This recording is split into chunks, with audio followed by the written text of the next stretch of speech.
A 72-year-old retired sheriff in the sleepy Arizonan town of Duskwood is set to encounter the most perilous situation of his illustrious career. The infamous Steel Reapers motorcycle gang believes they have an easy target in the elderly police officer when they arrive in town.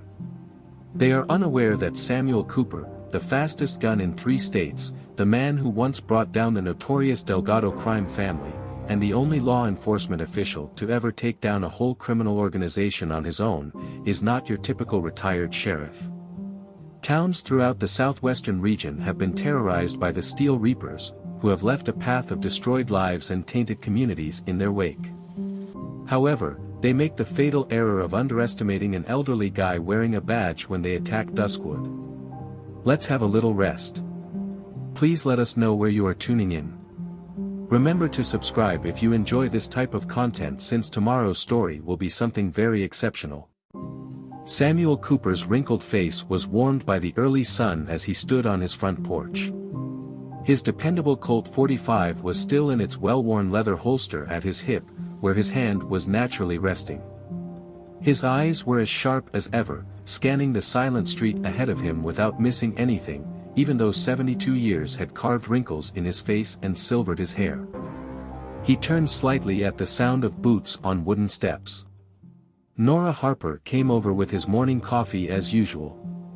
She placed the cup on the porch railing and steam emerged from it. "Jim," she began, examining his features, "you're up early."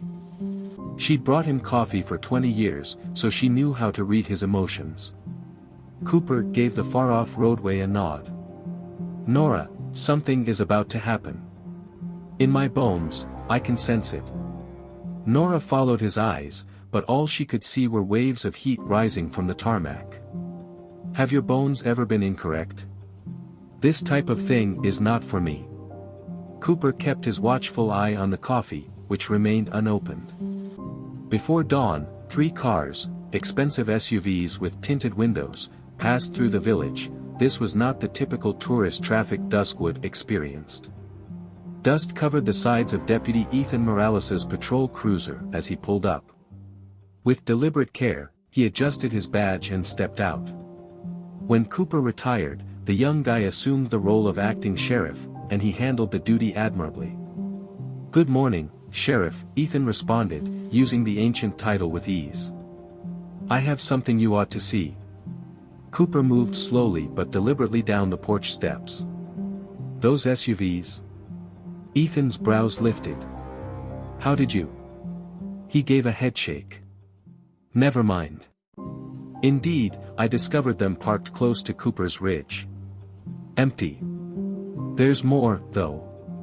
They made their way to the patrol car, where Ethan covered the hood with pictures. They displayed cigarette butts, tire traces, and, more telling, unmistakable motorcycle tracks that led off the property. "Steel Reapers," Cooper said as he examined the treads.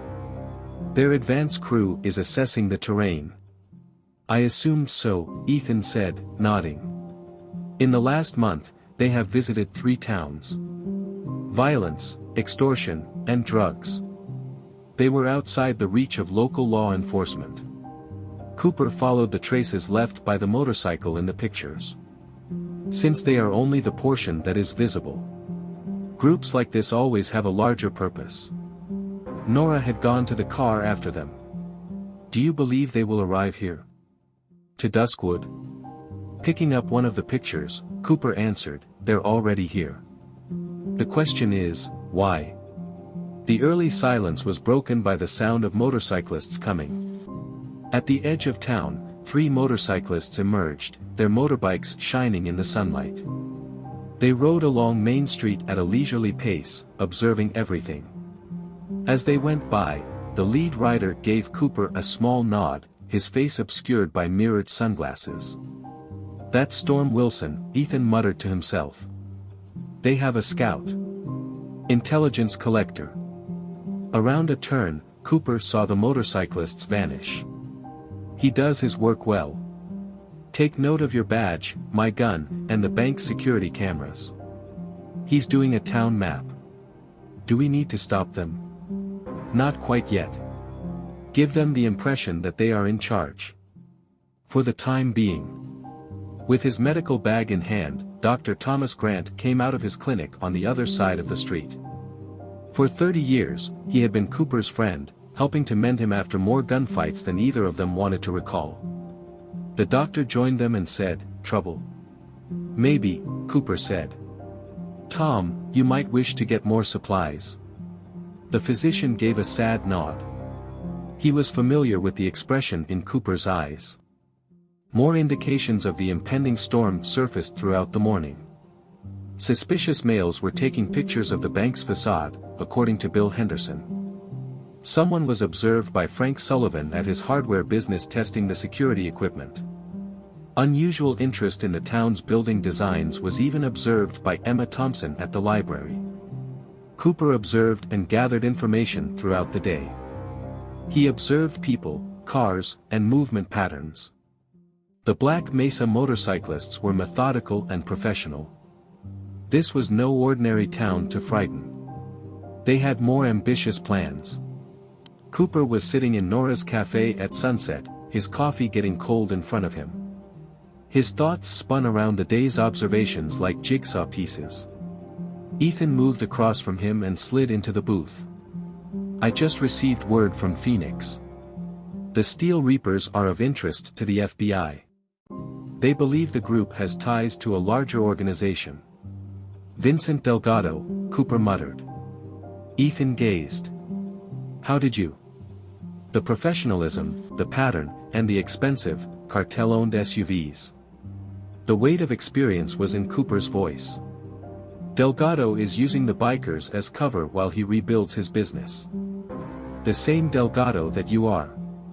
A different generation, yet the same family. Vincent is now in charge. 15 years ago, his father passed away in prison." Cooper's gaze widened. Nora showed in with fresh coffee and a worried look on her face after what had transpired in Tucson. Cooper said, "Jim, if Delgado is involved, this isn't about territory or quick profits. Duskwood is only the beginning of this tale of retaliation." The sound of motorcycles roaring through the air seemed to accentuate his comments. This time, more. The diner's windows were rolled past by a dozen machines, their riders observing the patrons. Marcus Crow Dawson, the leader of the Black Mesa Horsemen, rode at their head, a man whose presence seemed to darken the air itself. Ethan noted that they are no longer even attempting to hide. Observing the parade, Cooper retorted, "They don't have to. According to their count, they are up against a small-town police force, a rookie deputy, and a veteran sheriff. They believe they have already triumphed." "Have they?" After decades of practice, Cooper's hand instinctively went to his revolver. "Ethan, they forgot the first hunting rule. The predator that is aware that it is being hunted is the most dangerous." At a warehouse on the outskirts of Duskwood, lights were burning as night fell. SUVs and motorcycles clustered together, their passengers moving purposefully. The beachhead had been set by the Steel Reapers. Cooper meticulously cleaned his revolver at home, every action instinctive from innumerable practice. Files, old Delgado family case notes, Black Mesa rider reports, and maps of Duskwood and the surrounding area were all on his desk. The telephone rang. Cooper responded, paying more attention than talking. "Are you certain?" At last, he inquired. "All right, update me." The sound of Ethan's voice was clear. "The FBI is dispatching an agent. Bradford, Jennifer. For months, she has been following Delgado." "Excellent. Her resources will be necessary." Cooper's voice was confident. "But she had better go quickly. Before they move, we have no more than 3 days."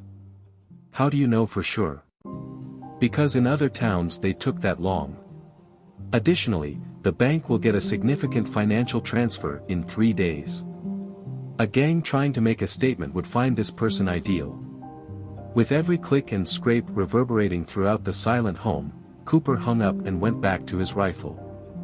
The sound of crickets chirping their evening chorus outside provided a tranquil diversion from the growing tension in the streets of Duskwood. The storm was approaching. Even in the stillness of the night, Cooper could sense it in his bones and the air. A peaceful community with a retiring sheriff seemed like an ideal target for the Black Mesa Horsemen. They were going to find out how mistaken they had been. With a familiar and comforting weight, Cooper put his revolver back into its holster. He would start getting the town ready tomorrow. But he had a promise to uphold, situations to think through, and plans to evaluate tonight. The one he had created when he first pinned a badge 30 years prior. A pledge to defend his community at any costs. As the night became darker, motorcyclists screamed somewhere in the shadows. They were establishing their presence, staking their territory, the Black Mesa Horsemen. However, they were unaware of Duskwood's reality, its retiring sheriff, or the steel that lay beneath his reserved exterior. Soon, they would discover. As Cooper walked to the sheriff's office, the sky over Duskwood was painted in amber and gold hues by dawn. The sharp smell of burnt tires permeated the morning air, a reminder of the late-night actions of the Black Mesa motorcyclists. Main Street was disfigured by their tire Ethans, a purposeful message to the locals. Deputy Morales had already entered the office and was looking over the security footage. The heavy bags under his eyes suggested that he had not slept well. On the displays, biker groups were seen circling the town, testing the limits and observing the patterns of police patrols. Last night, they went to Sullivan's hardware store, Ethan said, passing a file across his desk. Nothing was taken. Windows were just broken, and their Ethans were spray-painted. They had already left when Frank called it in. Cooper looked at the damaged photos. It wasn't a random act of vandalism. It was professional and well calculated. To maximize visibility, each damaged window faced the street. It was an obvious message. We can get in touch with you at any moment. It took us a long time to prepare and tell this story, so please subscribe to our channel if you find it entertaining. It is really important to us. Let's return to the narrative. Outside, a black SUV with government license plates shining in the dawn light drew up. Before she even flashed her badge, a woman emerged, her business attire and bearing identifying her as a federal law enforcement official. FBI agent Jennifer Bradford. She shook Cooper's hand and introduced herself. Her eyes were keen and evaluating, and her grip was tight. Sheriff Cooper, you're in quite a predicament. Just Cooper now, he said, pointing to Ethan. These days, Sheriff Morales is in charge of the badge. Bradford gave a nod, but her eyes were still on Cooper. Respectfully, my files do not state that. Nobody in the planet has as much experience with Delgado organization as you have. Cooper's shoulders tensed slightly at the mention of Delgado. 3 steel reapers sped by through the window, their engines purposefully loud. His father isn't Vincent, Cooper muttered. Miguel Delgado was predictable yet cruel. Vincent is unique, patient, and meticulous. Bradford placed pictures, meeting logs, money data, and surveillance footage of Vincent Delgado with known cartel members all over Ethan's desk. For years, he has been reviving the group by employing motorcycle gangs as fronts and laundering funds through respectable companies. His best operation to date is the Steel Reapers. And now they're here in our town, Ethan continued. They noticed a disturbance outdoors. Outside the bank, Bill Henderson was being confronted by Ray Chaos Thorne, the second in leadership of the gang. Cooper could see the danger in Thorne's stance even from the other side of the street. Cooper responded, "Pardon me," and started to head for the door. Ethan shook his head as Bradford began to protest. "Just watch," he urged. Cooper walked slowly across the street, his boots tapping the sidewalk in a leisurely pattern. Thorne was holding Henderson's collar with his hand while threatening him with accidents and protection money. "Good morning, Bill," Cooper said, his tone informal yet sharp enough to turn Thorne. "Any issues here?" Thorne's sneer contradicted Henderson's stuttering statement about a mistake. The biker let go but took a stride toward Cooper, towering over the older man with his height. Thorne snarled, private business discussion.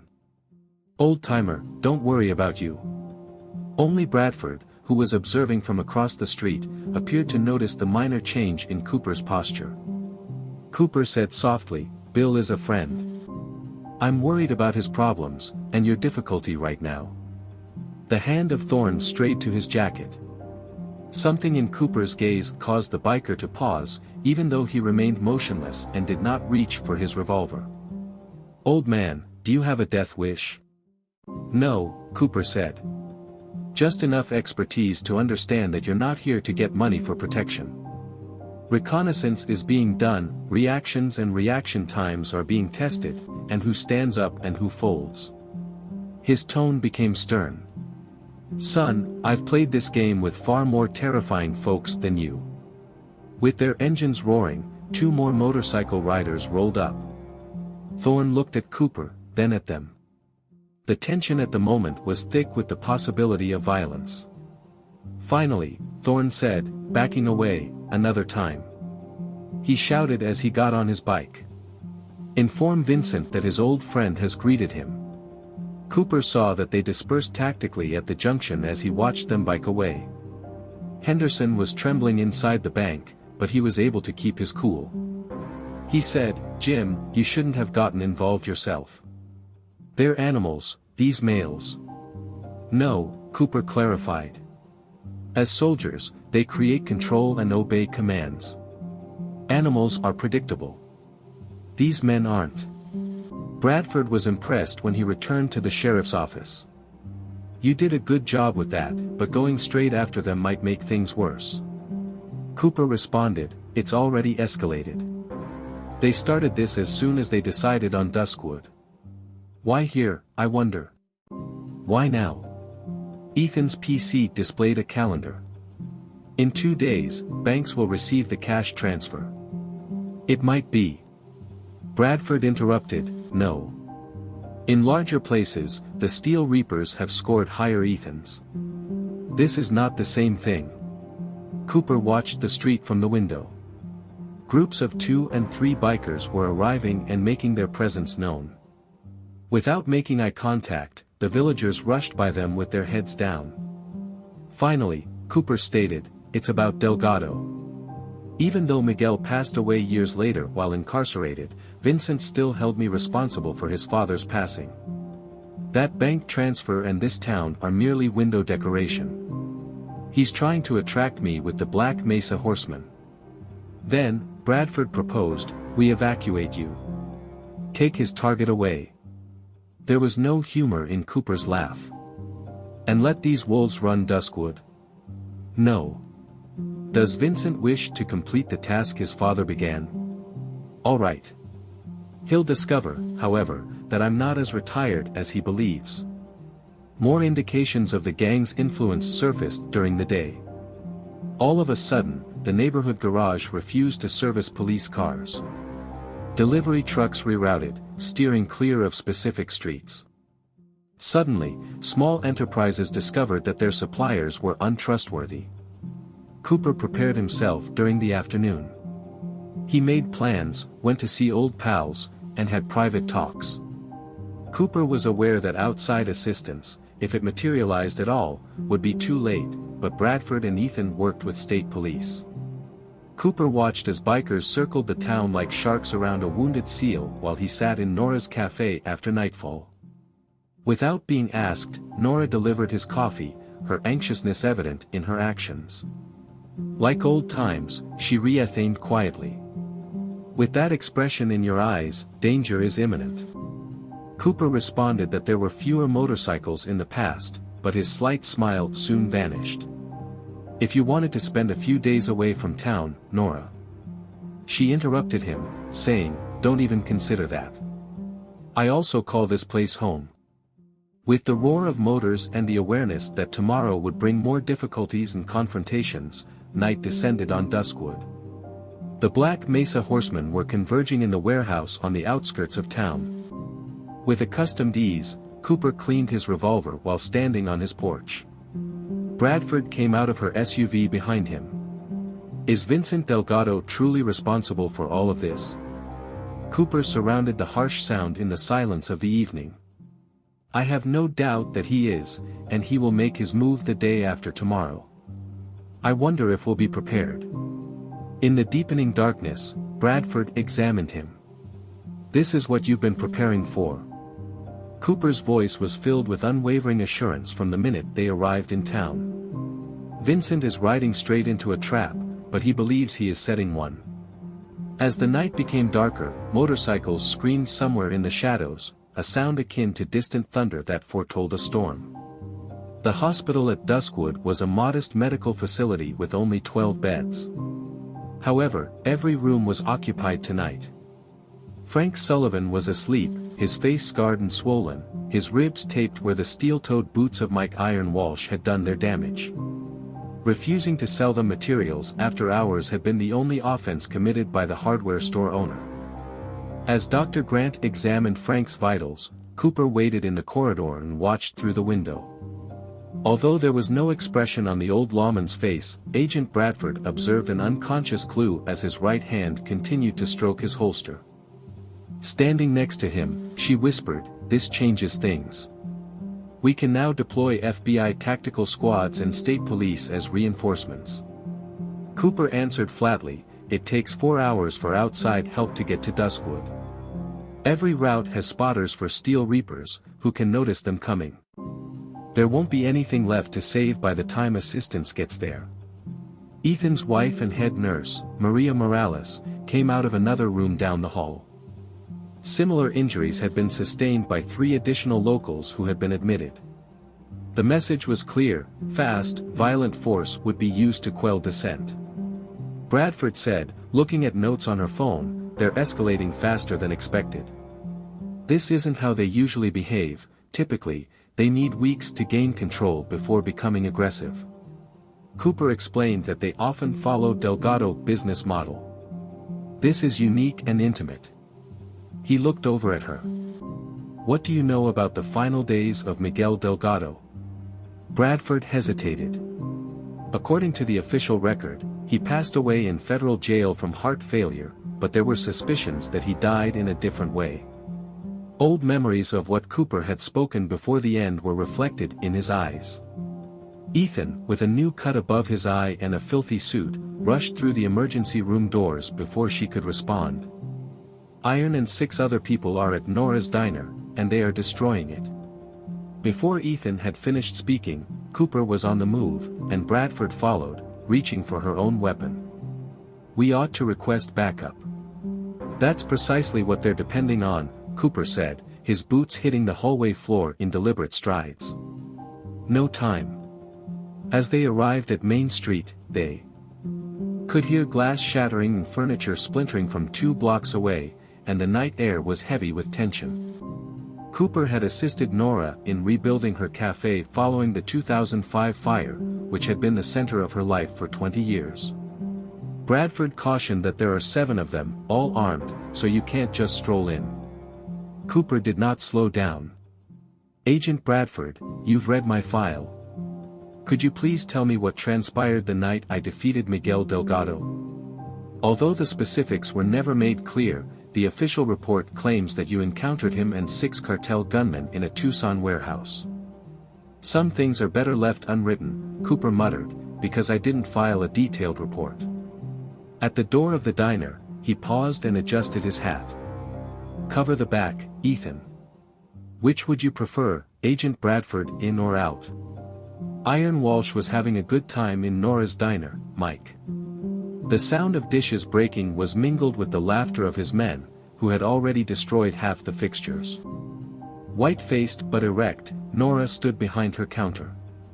"Lady, nothing personal." Iron smiled and raised a chair to toss. "Just business, imparting a cooperative lesson."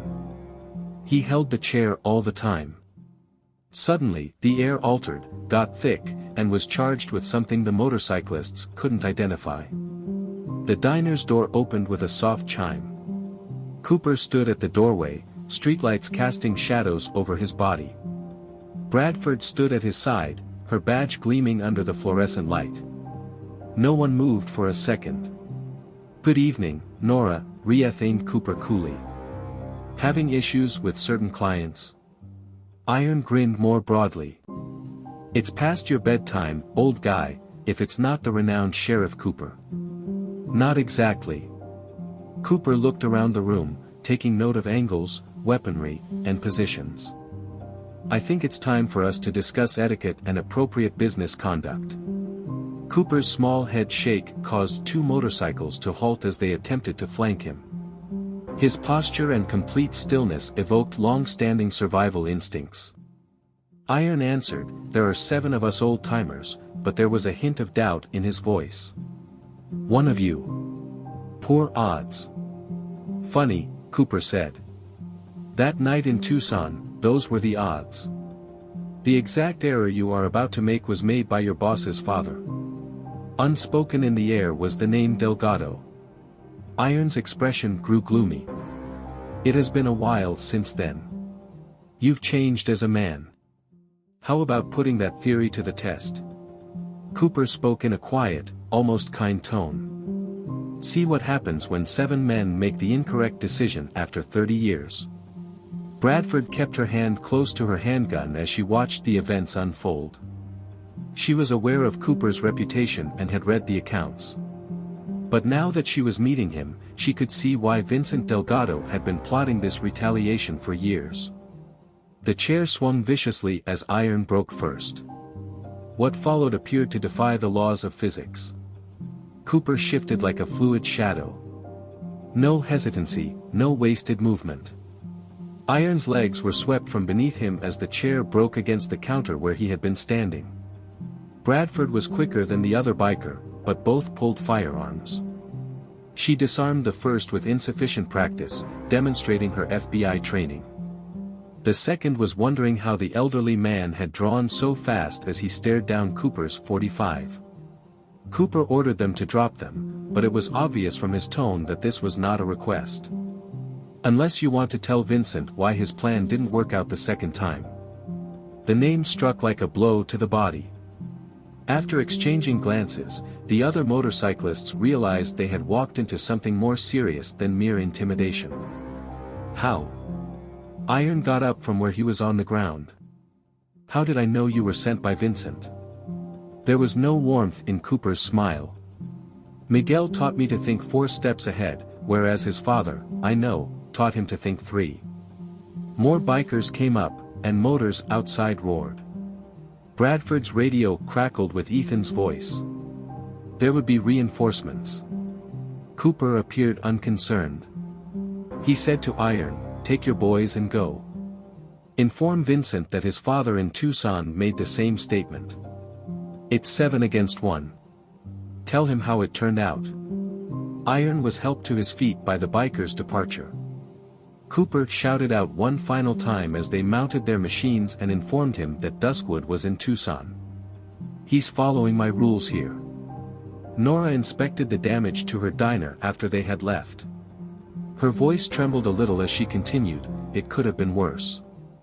"Will be," Cooper said, putting his gun in his holster. "It was merely a test. Vincent has a longer game to play." Bradford took a professional interest in the situation. "You were aware that this was only play and that they wouldn't really shoot." Cooper indicated that Miguel preferred to escalate in phases. He taught Vincent. The purpose of tonight was to demonstrate their vulnerability to the town. He stopped and looked at his watch. "Tomorrow. The actual violence begins tomorrow." Ethan came in the rear door, still with his gun out. "There are a lot of motorcyclists coming into town, and the bank transfer has been expedited. The timetable was leaked." Unsurprised, Cooper nodded. "Vincent is forcing our hand by compressing the chronology." He looked over at Bradford. "Want to hold off till reinforcements arrive?" The sound of explosions on the outskirts of town interrupted the FBI agent's response. Against the starry sky, fire blossomed. The petrol station is ideally situated on Duskwood's sole exit road. As his father would have done, Cooper noted, cutting off escape routes. His efficiency was rehearsed as he examined his ammunition. "Agent Bradford, I hope you're prepared for a long night." It's almost time for the big game. Cooper saw Main Street deserted of people as rescue cars sped toward the fire. The first significant step had been made by the Black Mesa Horsemen, but they were unaware that they were acting out a script that had been penned 30 years prior. Cooper had been working on rewriting the script for decades. It was still early in the evening, and Vincent Delgado was arranging his pieces in the shadows without realizing that each step he took would bring him one step closer to a trap that had been planned for 30 years. Dr. Grant's clinic had turned its basement into a makeshift headquarters. The walls were covered with maps that depicted the streets, structures, and topography of Duskwood. Cooper addressed the carefully selected group as he stood in front of them. Nora Harper, Jennifer Bradford, Ethan Morales, and 5 other locals he had known for many years. Cooper noted important locations on the map and re-ethaned, Vincent Delgado believes he knows this town. Despite their thoroughness, his scouts are seeing what we want them to. Bradford took a professional interest in the Ethans. You have been getting ready for this. The road work, the new security cameras, and the warehouse modifications from the previous year. Cooper affirmed it wasn't only about making the town better. Every modification was calculated, establishing escape routes, defense positions, and choke points. Astonished, Ethan shook his head. You anticipated their arrival. All this time. Someone would, Cooper clarified, but not them specifically. Duskwood and other towns are targets. I wanted us prepared. He ran his finger across the back alleyways. These lanes of service. The city blueprints that the Steel Reapers took don't match them.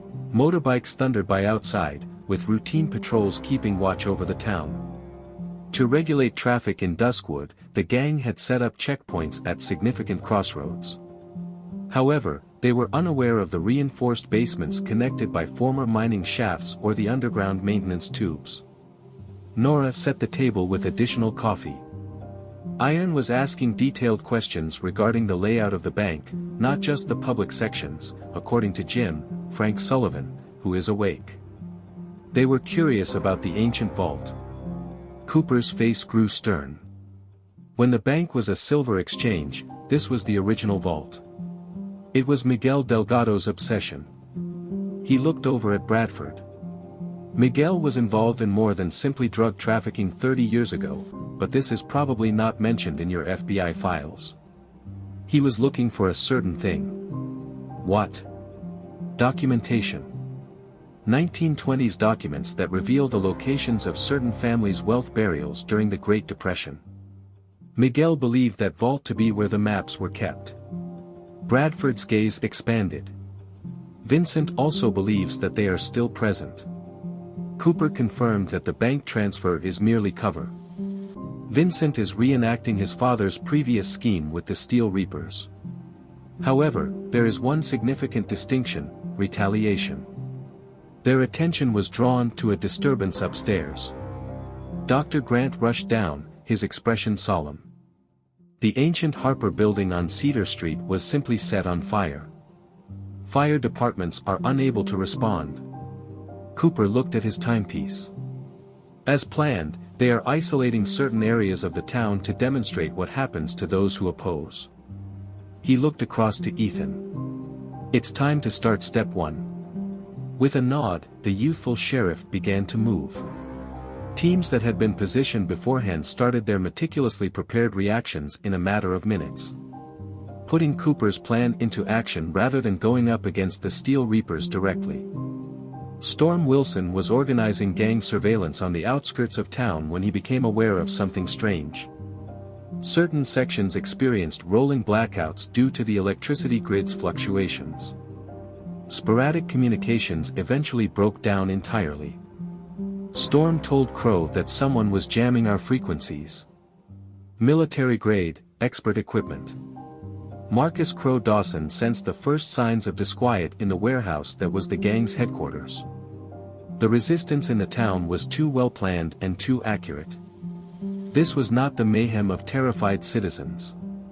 The counter-strategy was well coordinated. Ray Chaos Thorne rushed in, his normally calm demeanor broken. We're having issues. Plans for those buildings? They are mistaken.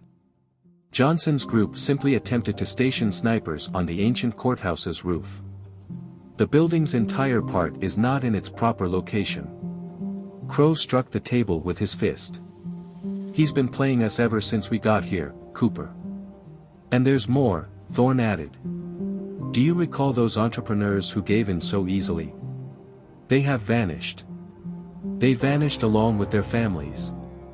No trail, no traces. Through binoculars, Bradford observed the Steel Reapers as they frantically adjusted. They are becoming aware that their intelligence has been undermined.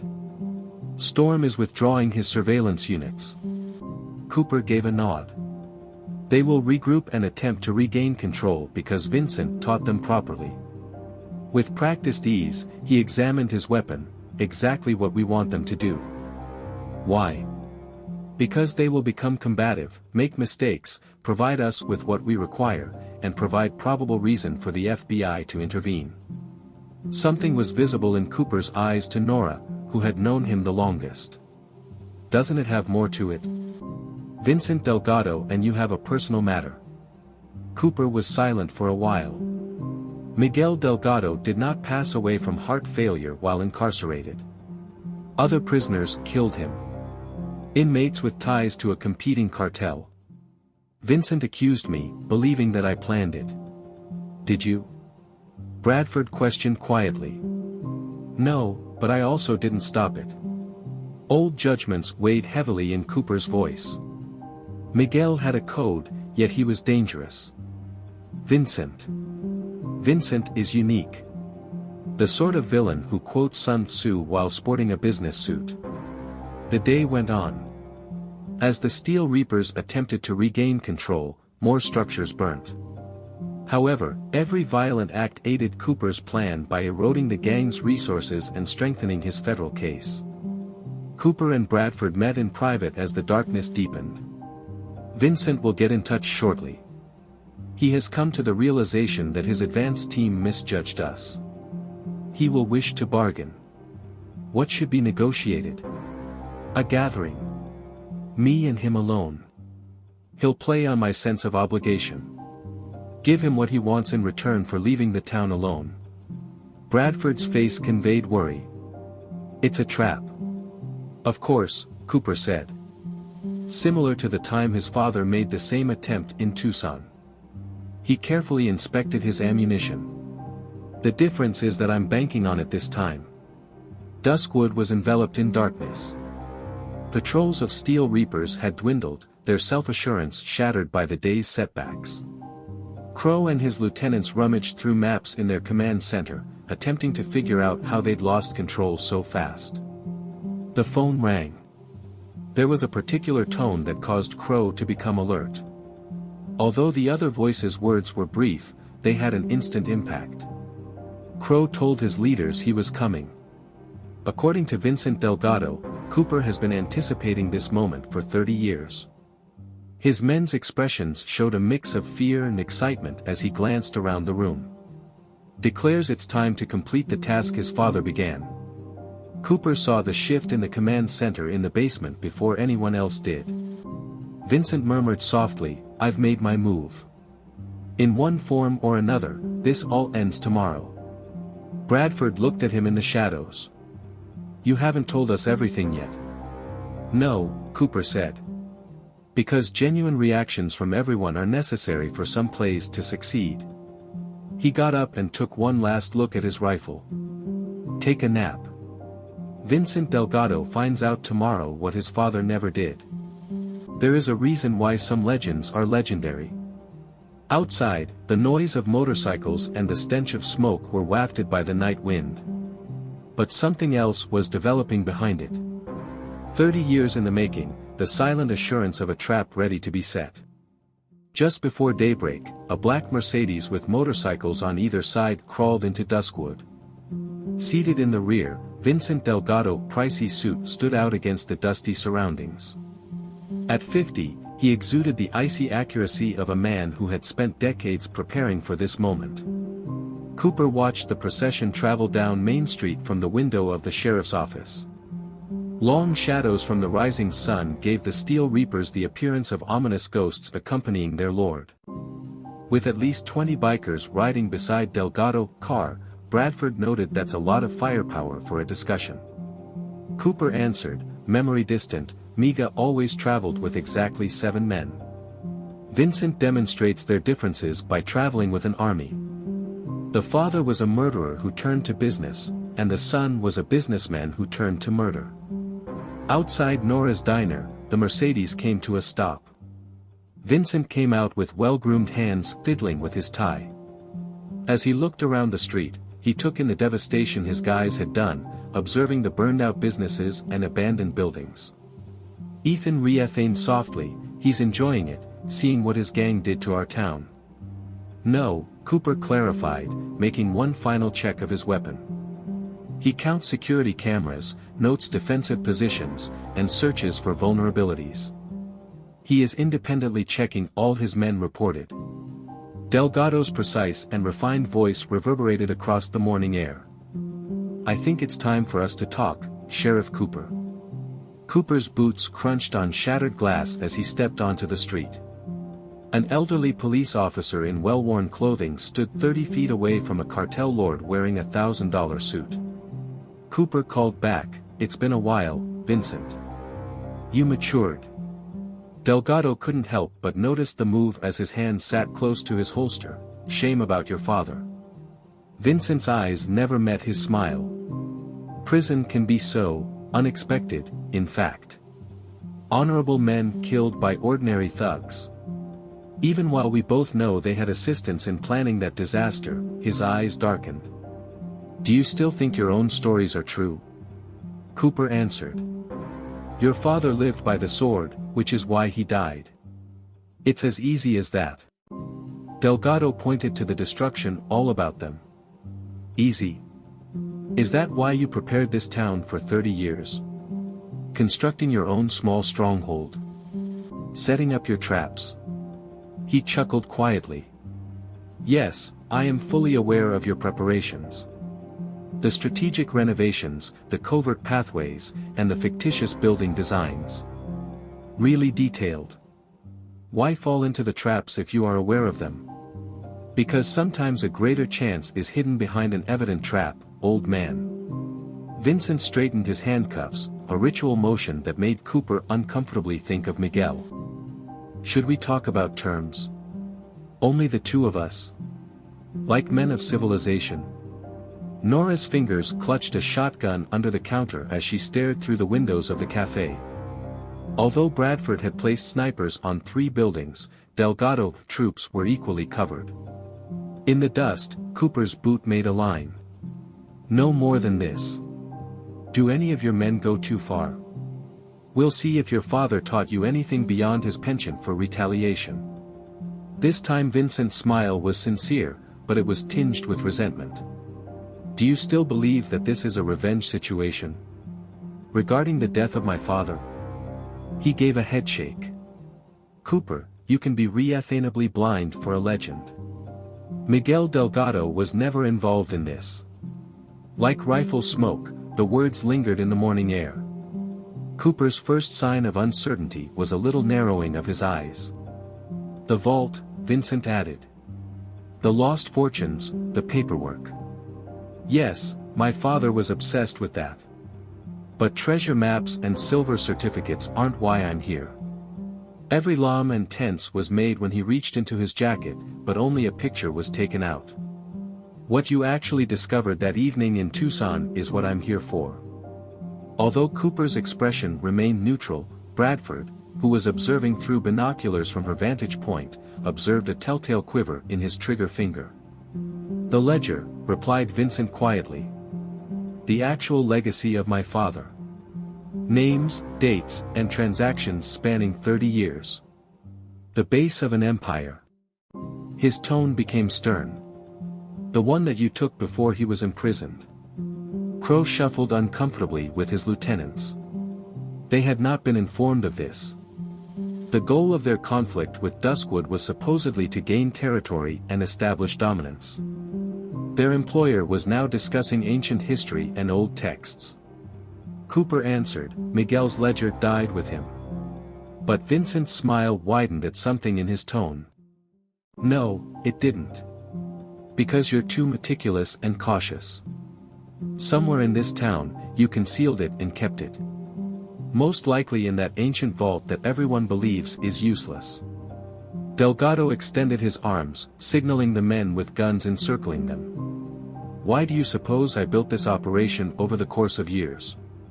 The steady approach to Duskwood, the Steel Reapers, and the territorial expansion. It was all preparation, a plausible front for what I truly want. Cooper's revolver remained in his grasp. For a book that's been out for 30 years? Vincent clarified, a book with evidence of every corrupt judge, bought politician, and dirty cop in 3 states. I'm not the proof my father was too foolish to use. His eyes shone brightly. Cooper, picture it. I can use that evidence to blackmail my way into controlling an entire region, not just a cartel. Lawful or unlawful. When you own the men who draw the line, it vanishes. Bradford activated her radio and sent a coded message behind Cooper. Although the FBI had a suspicion that Delgado was pursuing a significant goal, this was not consistent with their assumptions. You have an hour, Vincent added. I will leave what remains of your village intact if you bring me the ledger. Do. Ent. With a motion akin to rolling thunder, his troops simultaneously fired their engines. Cooper's voice broke the clamor. Vincent, you're correct about one thing. I did prepare for 30 years. His eyes skimmed the armed men around them, but not for now, not for the future. Vincent's grin wavered a bit. Old man, what are you talking about? Cooper re-ethaned softly, your father taught you to think 3 moves ahead, but he never understood that sometimes the game starts long before the first piece moves. He moved forward, causing tension among Delgado men. You planned this operation for years. I planned for men like you for decades. Vincent yelled, enough riddles. Cooper, 1 hour. Either the ledger or we set Duskwood on fire. Cooper rejected a taunt that darkened Delgado's face. Over his shoulder, the elderly lawman re-ethaned, your father got one thing right. The man wants to murder you. He won't alert you beforehand. Vincent yelled as Cooper turned to return to the sheriff's office. This time, old guy, you can't defend everyone. Cooper came to a halt but did not turn. It's funny. Your father said those precise words just before the handcuffs were applied. As Cooper walked into the sheriff's office, the morning sun rose higher. Bradford stood by. Her face was worried. You knew, she said. You were aware of his true desires all along. Cooper concurred, knew he'd come for it eventually. A man like Vincent Delgado would never allow that ledger to remain hidden. Is the vault where it is? Cooper grinned glumly. The ability to play a long game is not unique to Vincent. He looked at his watch. Assemble everyone. Hell is going to erupt when he discovers the truth. The Steel Reapers kept up their perimeter outside, their vehicles shining like chrome predators in the sunlight. However, something had changed. Power was no longer the only source of tension in the atmosphere. It had to do with secrets that had been brewing for 30 years. Regarding a trap whose actual nature was only now emerging. Vincent Delgado stood in the street and gazed icily at the sheriff's office. For this one goal, he had created a whole criminal organization and waited decades for this moment. However, he couldn't get rid of the sensation that he was still dancing to Cooper's song while he stood in Duskwood's dust. Duskwood was getting closer to either salvation or destruction by the minute as the hour countdown started. Cooper was the only one who knew which, and he was still playing. When Cooper started placing parts into place, Vincent Delgado had already used half of the allotted hour. Lights flickered in distinct patterns across Duskwood, alerting people who knew what to look out for. Townspeople who had been preparing for this time for months examined their weapons and took positions in back rooms and basements. Storm. Wilson was the first to notice. Subtle shifts in the rhythm of the town. Suddenly, store owners who had appeared cowed and shattered were gone. There were indications of coordinated activity on previously deserted streets. Observing using binoculars from their warehouse headquarters, he informed Crow that something was amiss. Cooper's group. They are no longer running in fear. They have a reason for their movements. Crow looked at the surveillance images strewn all over his temporary headquarters. Every picture displayed a different aspect of Cooper's preparations. Reinforced doorways that were passed off as typical remodeling. Window placements that produced fire fields that interlocked. Defensive stances disguised as advancements in architecture.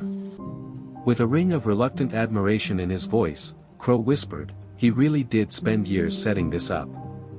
The entire town functions as a tactical grid." As he paced in his command car, Vincent Delgado scuffed dust off the floorboards with his pricey shoes. "Pay attention to the vault. The rest of it is misdirection." "Respectfully, boss," Crow shot back. "Cooper knows better than to leave the ledger there. It's too clear." Delgado yelled, "You don't know him like I do. He is a man of regularity and habits. He would keep it near where he could keep it safe." His face flashed with a remembrance. "My father kept his most prized belongings in plain sight, somewhere." Cooper completed inspecting his pistol outside the sheriff's office as Bradford went over tactical positions on a tablet. As she put Cooper's plan together, the FBI agent's face revealed increasing comprehension. Finally, she admitted that the vault has always been a ruse. Cooper grinned a little. "It took you longer than I anticipated to figure it out." However, he needed to give Vincent something to concentrate on, like the security improvements and renovations. Such a man perceives complex security. He believes that something valuable is being protected. Cooper looked at his timepiece. "It's time to begin the next stage." Over the radio, Ethan Morales' voice cracked. "Delgado's guys are on the move, Cooper. They appear to be preparing for a major event." Cooper observed Black Mesa motorcyclists setting up shop around town through his binoculars. They were deploying precisely where he had spent years preparing for them to be, yet their actions were synchronized and professional. Bradford noted that parts of the community are being isolated. Typical cartel strategy. Before you make demands, control the situation. Normal strategy, Cooper concurred. In contrast to a typical town. However, Duskwood was no longer typical 30 years ago. His radio was keyed. "Are you ready, Doc?" Dr. Grant's voice returned clean and composed. As planned, medical centers were prepared. Additional components of Cooper's concept came together along Duskwood. In her cafe, Nora Harper turned on concealed security shutters, turning the unassuming eatery into a stronghold. With his wounds primarily for show, Frank Sullivan started arming trained villagers with weapons that had been prepositioned. The Steel Reapers sensed the change in the air in their warehouse. Among them, veterans were aware of the warning indications. The town was no longer surrounded by them. They were surrounded by the town. Thorne's normally composed demeanor broke as he sprang into chaos. "We're having issues." Cooper evacuated those civilians. They weren't sprinting. "We were unaware that they were shifting to defensive positions." Delgado struck the table with his fist. "Put an end to your concerns regarding Cooper's tricks. Locate that ledger for me." Crow replied softly, "The ledger is not in the vault." "Boss, is it? You've always known that." As Delgado turned to face his lieutenant, the tension in the room increased. "Marcus, be careful. It's not." Odors in prearranged locations opened fire. Delgado arrived at the vault entrance inside the bank. Another meticulous element in Cooper's layout was the enormous steel door that stood open. Suspiciously undefended, Vincent's surviving troops swept the area. One of them cautioned that it's too simple. "It should appear simple," Delgado said, looking around for danger. Cooper wants us to concentrate on the vault, so. Abruptly, he turned and shot toward a dark nook. Wounded but alive, Nora Harper fell from her hiding place. Cooper's voice echoed across the radio, "Nora," his normal composure broken by genuine anxiety. Grabbing her, Delgado used her as a shield. "Cooper, get out or the woman will bleed." "Vincent, are you still employing hostages?" Cooper's voice sounded both distant and everywhere. "That's what your father tried in Tucson. It also didn't work back then." Delgado growled, "My father was a fool who didn't understand leverage. These folks are important to you. It's a weakness of yours."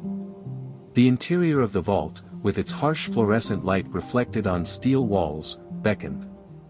Nora was pushed forward by Delgado, who brought her into the room that had allegedly held Miguel Delgado Ledger for 30 years. "What location is it?" He put his gun to Nora's head and demanded. "The ledger is where?" Nora exclaimed, "Check the safe deposit boxes. Box 314. Pushing her away, Delgado turned his attention to the numbered box. As he inserted the key his men had taken from the bank manager, his hands trembled a little. With a click that seemed to reverberate throughout the vault, the box opened. There was only one envelope inside. Anticipating his father's fabled ledger, Delgado ripped it open. Rather, he discovered a picture that made his face flush. Miguel Delgado was not as his son recalled him in the picture, which was taken in his prison cell. Cooper and the crime leader were seated together, both guys appeared worn out and elderly. They were conversing as if they were old friends. "A week before he passed away, your father sent for me." Delgado heard Cooper's voice behind him. With his rifle steady, the elderly policeman stood in the doorway of the vault. Claimed he needed to make one final admission. Delgado murmured, "You're lying," but there was a hint of doubt in his voice. "My dad would never." "Vincent, he told me everything. Regarding the actual ledger. Both literally and figuratively, the location of the burials. Above all, though, he informed me about you." Delgado was alone in the vault with his demons after Nora had crawled to safety. While gunfire continued to reverberate across Duskwood streets outside, time appeared to stop in this steel chamber. Delgado insisted, "My father died hating you," but his gun hand was starting to shake. Cooper clarified that your father died in an attempt to shield you from who you had become and from yourself. He stepped forward. "Vincent, the ledger was never here." However, the real reason Miguel Delgado was imprisoned was more significant. Delgado felt the realization as if it were a bodily blow. "No," Cooper persisted unrelentingly, "he took the fall for you. That Tucson night. The killings you carried out." He confessed to everything because he couldn't stand to watch his son behind bars. The world was falling apart for Delgado. His father's murder and Cooper's betrayal, the meticulously crafted fiction he had spent 30 years building, were fading away like smoke. "The actual ledger," Cooper said. "Not your father's, but the one recording your crimes. Miguel promised to keep it secure until it was needed, and he gave it to me that day in prison. Until you overreached yourself." "Where?" The sound of Delgado's voice was hardly audible. Cooper said, "Already in FBI custody. Spent hours there. Everything you did here today was captured on camera, including the violence, corruption, and attempted murder of federal officials. Everything is recorded. It was all a part of the argument that Miguel helped me construct 30 years ago." Cooper was quicker, but Delgado's gun came up with desperate speed. Vincent Delgado, the son of a cartel boss and mastermind behind his own demise, collapsed as the shot reverberated within the vault's walls. The conflict was coming to an end outside. Realizing they had been exposed, Thompson and his dishonest operatives attempted to escape but were thwarted in every way. Seeing which way the wind was blowing, Crow and his supporters gave in to Bradford's power. Once the actual FBI tactical teams arrived, Ethan Morales communicated with them. He had been right to act in a way that demonstrated Cooper's trust in him. Despite her injuries, Nora was already issuing directives to help bring her cherished town back to order. Looking every inch of his 72 years, Cooper came out of the bank. He was met on the steps by Bradford. Did Miguel Delgado truly come clean about everything? Cooper gave a nod. Gave us enough to bring down all 3 states' corrupt officials in addition to Vincent's organization. Attempting to protect his son from himself was his final act as a father. What about the actual ledger? Since Miguel delivered it to me, it has been stored in FBI evidence storage. All Vincent needed to do was provide me a reason to use it. The violence had finally subsided as Cooper gazed over his village. Waiting for the ideal moment to let the trap close is sometimes more difficult than actually setting it. Now that the sun had set, Duskwood's battle-scarred streets were covered in lengthy shadows. However, these would eventually disappear, leaving a community stronger after enduring its trial by fire, in contrast to the shadows of the previous 30 years. As the sun started to set to the west, smoke continued to rise from different locations around Duskwood. While medical staff attended to the injured, FBI tactical troops guarded the perimeter. Outside the sheriff's office, the surviving Steel Reapers were being processed in groups, their machines seized in tidy rows. Sans his gang by his side, Crow appeared smaller as he sat in an interview room sans his leather vest. Cooper observed Bradford conducting the interview through the one-way glass. After looking over her papers, Bradford wrote, "Your men switched sides at the end. That most likely keeps you from being charged with conspiracy. However, names are still required. Delgado dealt with every corrupt official he ever encountered." Crow leaned closer, "And if I comply, you will do time in a medium security facility rather than a federal jail. Depending on how cooperative your men are, their sentences are shortened." Ethan Morales came up, his clothes dusty but his badge still shining, and Cooper turned. The young sheriff reported final counts. Thompson and 6 of his dishonest operatives are in jail, while 4 Steel Reapers have been killed and 3 injured. When they saw Delgado fall, the others gave up. "What about our people?" "Doc says Nora will make it, but she is in surgery. Repair coordination is being assisted by Frank Sullivan. The majority of our defensive positions held precisely as you had intended." Teams of FBI evidence technicians were recording everything through the window. Every bullet hole, shell casing, and piece of evidence that might aid in breaking up Delgado's corrupt network. Bradford claimed that after completing with Crow, Thompson was joining them and singing like a bird in an attempt to close a sale. He has already put a state attorney general and 3 federal judges on Delgado payroll.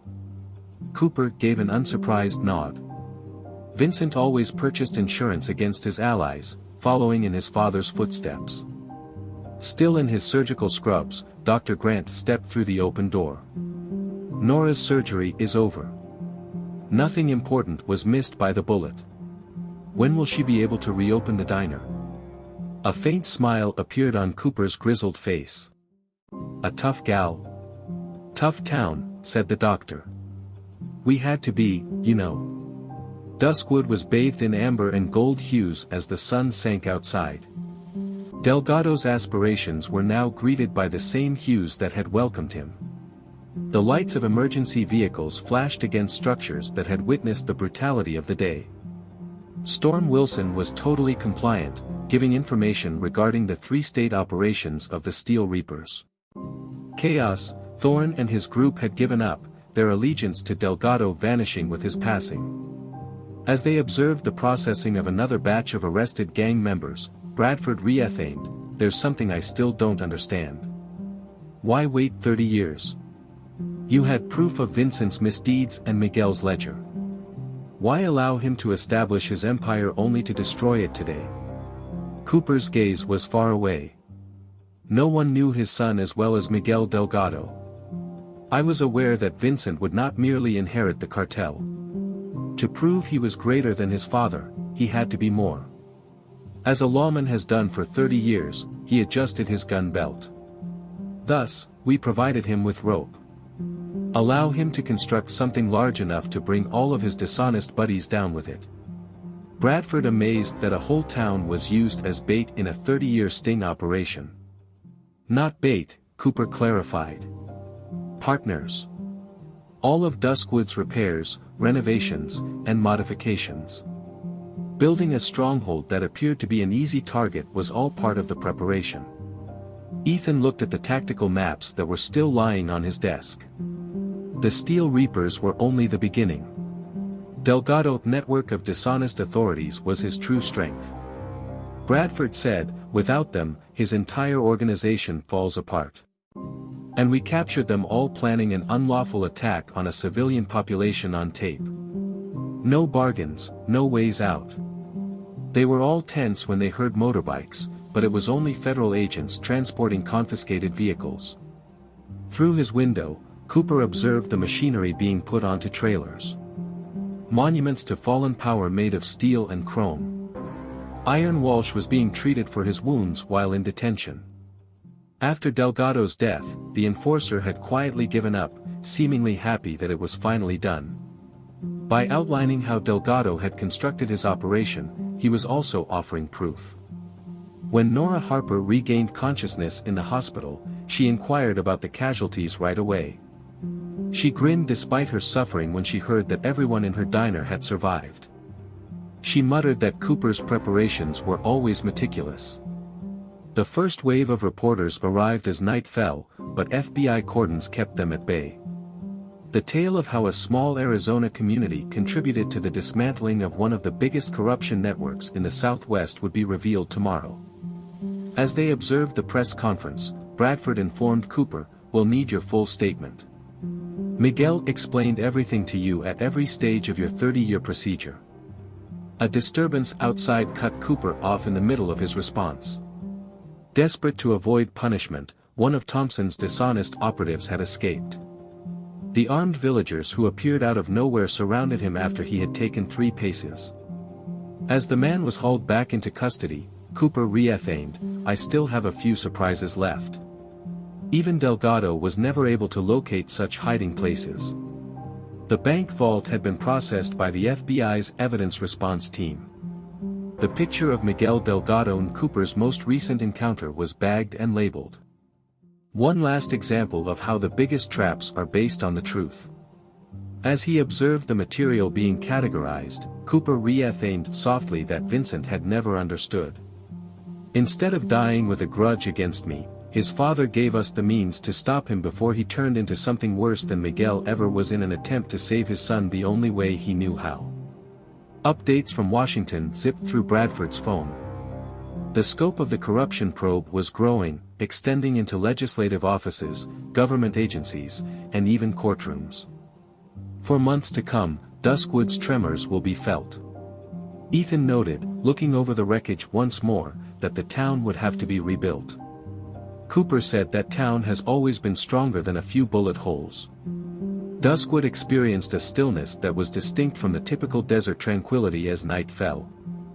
This was the silence that followed a storm that was endured and conquered, a time of survival.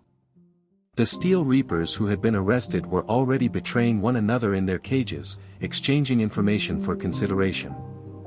After having their badges and immunity revoked, Thompson's dishonest agents risked years in federal prison. However, the coffee maker in Nora's diner continued to function in spite of the windows being broken and the walls being scarred by bullets. After the turmoil of the day, Cooper's modest routine of pouring mugs for himself and Bradford seemed strangely more significant. 30 years, Bradford thought as he sipped the potent beer. Most would have moved on and given up. Cooper responded, most people didn't promise Miguel Delgado they'd save his son from himself, even if that meant bringing him down. The village was altered but intact as the final remnants of gun smoke were swept away by the desert wind beyond.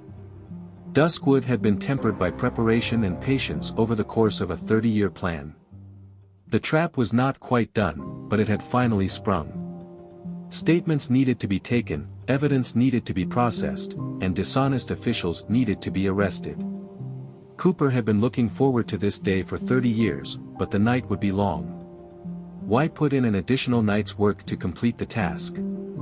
In sharp detail, Duskwood's injuries and triumphs were exposed by the first rays of morning. Battle wounds were visible on the streets, including shot casings that gleamed like falling stars, burned-out cars, and bullet holes in walls. However, there were indications of resilience in addition to the harm. The residents of the town were already hard at work, cleaning up broken glass, repairing windows, and removing evidence of the violence. As he watched FBI evidence teams record everything, Cooper stood on his doorstep. Every shot, measurement, and bullet gathered would contribute to the development of cases against Delgado's dishonest network. As he watched the results of 30 years of preparation, his coffee had gone cold and was forgotten in his hand. Bradford came over with new files. She stated that 18 federal indictments had already been issued. Senior law enforcement officers, judges, and prosecutors were all opened by Thompson's confession. All of them are betraying one another. Cooper nodded, referring to Vincent's insurance coverage. He documented every individual who was ever corrupted. The difference is that he believed those documents would protect him. Rather, they serve as proof against his entire company. Bradford looked at the elderly policeman's face. Didn't you know about the records from the beginning? You allowed him to expand his network because of this. Cooper retorted, corrupt men keep receipts. I learned that from Miguel. The amount of documentation produced by an organization increases with its size. It seemed to Vincent like he was collecting ammunition. He was merely gathering evidence against himself, really. Nora Harper was wide awake at the medical center, already planning the reconstruction of her diner. When she began creating restoration plans from her hospital bed, Dr. Grant gave up trying to persuade her to take a break. During his morning rounds, the doctor informed Cooper that several things haven't altered. There are still many obstinate folks in the town who are unsure of when to give up. As more arrests were made through the hospital window, Cooper said, that's why the town is still standing. Now that the danger had passed, Ethan Morales's innate leadership was more evident as he collaborated with state police. Throughout the war, the young sheriff had established himself and gained the respect of both federal agents and the locals. He informed Cooper that he had discovered something intriguing at the warehouse. Files in a storage unit. It seems that Delgado documented all of his transactions. Bank accounts, dates, and names. Cooper told Bradford to make sure he got them. Operations in 3 states will be shut down with the aid of those files. Federal transport vehicles were being loaded with the impounded motorcycles of the Steel Reapers. Crow's face was unreadable as he watched from custody. The gang leader had gained favor for himself and his members by making thorough claims regarding Delgado operation. As agents got ready to take him away, Crow said, "Never figured you for a patient man, Cooper. It must have been difficult to observe and wait while living in this town for all those years." Cooper retorted that patience isn't about waiting. It all comes down to planning and making each day work toward your objective. More federal agents, the real ones this time, arrived throughout the morning. They brought the entire force of government power, evidence teams, and warrants. In addition to capturing Delgado, Cooper's trap revealed a whole corrupt structure. As they went over arrest reports, Bradford said to Cooper, "You should have seen Thompson's expression." His entire network was revealed when he discovered that everything had been filmed and documented. Cooper noted that men like that believe they are untouchable. When someone eventually gets to them, that's why they fall so hard. Ethan looked over the tactical maps that had directed their defense in the sheriff's office. Every perspective had been taken into account, every possibility had been addressed, and every position had been plotted years in advance. As Cooper joined him, he reaffirmed, "I still can't believe how detailed your preparations were. The emergency caches, the secret passageways, and the fortified structures. Without anyone noticing, you transformed the entire town into a fortress." Cooper said it has to be subtle. Vincent's eyes were everywhere. Bradford concluded by saying that he would have altered his strategy if he had noticed our actual preparations. He would have found another method rather than falling into your trap. As the day went on, more information became apparent. Teams from the FBI uncovered Delgado's personal documents, which exposed decades of corruption. Every document, file, and piece of evidence broadened the scope of the inquiry. Despite the destruction, Nora's diner became an unofficial headquarters. Residents provided the law enforcement teams attempting to deal with the aftermath with food, coffee, and assistance. The bullet holes in its walls turned into honorifics and indicators of its survival. From her hospital room, Nora watched the street activities and noted that the town had changed. They realize what they can do, not just the people and the structures. Cooper understood and nodded.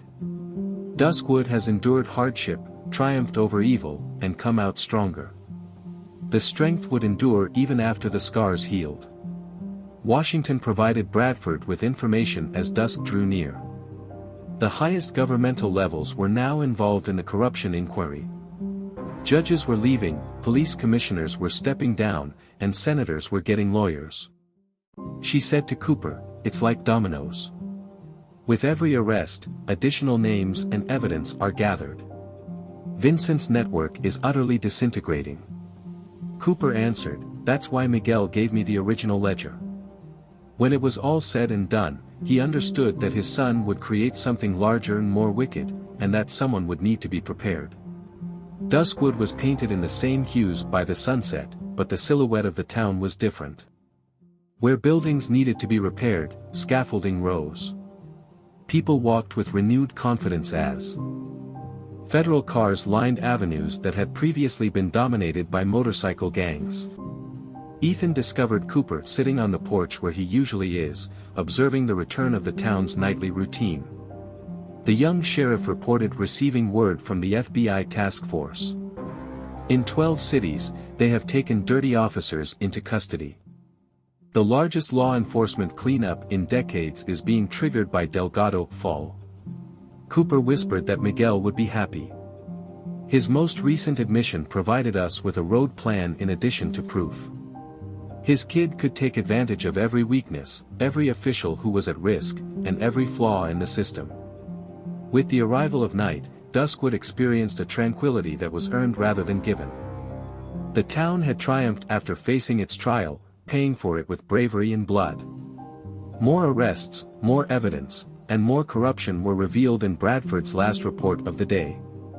Their little community would have an impact on institutions and lives well beyond the desert, reverberating throughout the nation. 30 years, she thought, following Cooper's evening ritual. Was the wait worthwhile? Wounded but unbeaten, disfigured but standing, Cooper watched his town. Lights flashed with new meaning in windows all around the street. In addition to surviving, Duskwood had contributed to a blow against corruption that would reverberate for years. With a faint smile on his grizzled face, he said, "Ask me again in 30 years. Measuring some triumphs takes time." The village was eternally altered and the final remnants of Gunsmoke were blown away by the desert wind. Proven in battle, Duskwood has been refined by preparation and crafted in patience. Its fame would spread, its wounds would mend, and its might would remain. Justice had been done, the crooked had been overthrown, and the trap had sprung. However, this was not the end for Cooper and his community. It was a fresh start, repaid with bravery and tenacity after 30 years of patience. The same pictures of federal agents escorting handcuffed officials from courthouses and police stations across 3 states were displayed on television screens all across Duskwood. With every arrest bringing fresh information to light, the corruption Delgado had so meticulously buried was coming to light. Cooper observed the coverage from Nora's hospital room, where she was going over the blueprints for the remodeling of her cafe. She was still focused despite her bandages. She looked up from her blueprints and said, "So far, we have 7 judges, 3 police commissioners, and a deputy attorney general. The entire rotten system is being destroyed by Vincent's insurance papers." The early light reflected on Cooper's aged face as he answered, "That's what his father wanted." Miguel was aware that allowing Vincent to construct something so massive that its collapse would alter everything was the only way to stop him. Outside, the hospital corridor was a flurry of activity. Cooper's planning had saved lives, and more injured townspeople were being freed with their tales. Dr. Grant went from room to room, his fatigue concealed by his practiced precision. Bradford said, "I found something interesting in Thompson's phone," and came in carrying files and fresh coffee. Years' worth of text conversations, cover-ups, and coordination with dishonest officials. Every mail includes names and operational facts. Cooper noted the hubris of strong men. They leave tracks because they believe they are untouchable. Construction workers were already working outside. The protective changes made to the village, which had been concealed for so long, were being turned into long-term upgrades. Ethan Morales oversaw the work, becoming more at ease in his position as Duskwood's guardian. He informed Cooper that state police had been called. Delgado influence is seen throughout. Corrupted evidence, dishonest police officers, and swayed judges. It may be necessary to reopen cases that date back decades. Cooper nodded, "Good. A clean wound heals more quickly than one that is disguised." Agents analyzed mounds of evidence at the FBI's makeshift command center. Vincent Delgado's painstaking documentation was turning into his posthumous retaliation against his dishonest associates. Every file revealed additional crimes and implicated more officials. Examining fresh reports, Bradford reiterated, "It's like watching dominoes fall. More confessions and proof are obtained with every arrest. The rotten system as a whole is consuming itself." There were further surprises at the Steel Reapers compound. Records of every operation, every payout, and every corrupted official were kept in secret rooms. Crow had maintained his own policy. The evidence that now supported the federal case was distinct from Delgado. Cooper looked at photos taken over the last 3 decades in the sheriff's office. Every picture revealed a different aspect of Duskwood's metamorphosis, the minute adjustments that had transformed a community in danger into a stronghold. Ethan called from the evidence room and said, "I found something you should see." He came out carrying a dusty box with its contents preserved. Documents from the initial case of Miguel Delgado. "Examine the dates." Cooper's face was attentive as he studied the papers. He was already arranging the dominoes and planned this a week before he passed away. "Why wait so long, though?" Bradford inquired. "Why did Vincent construct his empire and then destroy it?" Cooper answered that Miguel knew his son. Knew that simply inheriting power would never satisfy Vincent. He needed to create something larger, something that would attract every dishonest public servant, shady police officer, and corrupted judge. Nora was standing leaning on a cane at the doorway when she spoke.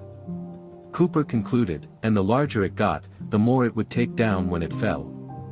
Miguel's ultimate retaliation against his family's corruption. As the day went on, additional proof surfaced. Federal teams found hidden documents, covert recordings, and offshore accounts. Unaware that he was building the tool of his own demise, Vincent Delgado had defended himself by compromising others. Most recent count. That night, Bradford gave them an update. More than 200 investigations were launched, 18 indictments are still pending, and 37 high-level arrests were made. 6 states' worth of corruption networks are being exposed by Vincent's records. Duskwood's war wounds were illuminated by a gentler light as the sun fell. Because they were all surviving together, the town's residents gathered in the streets to eat and tell stories.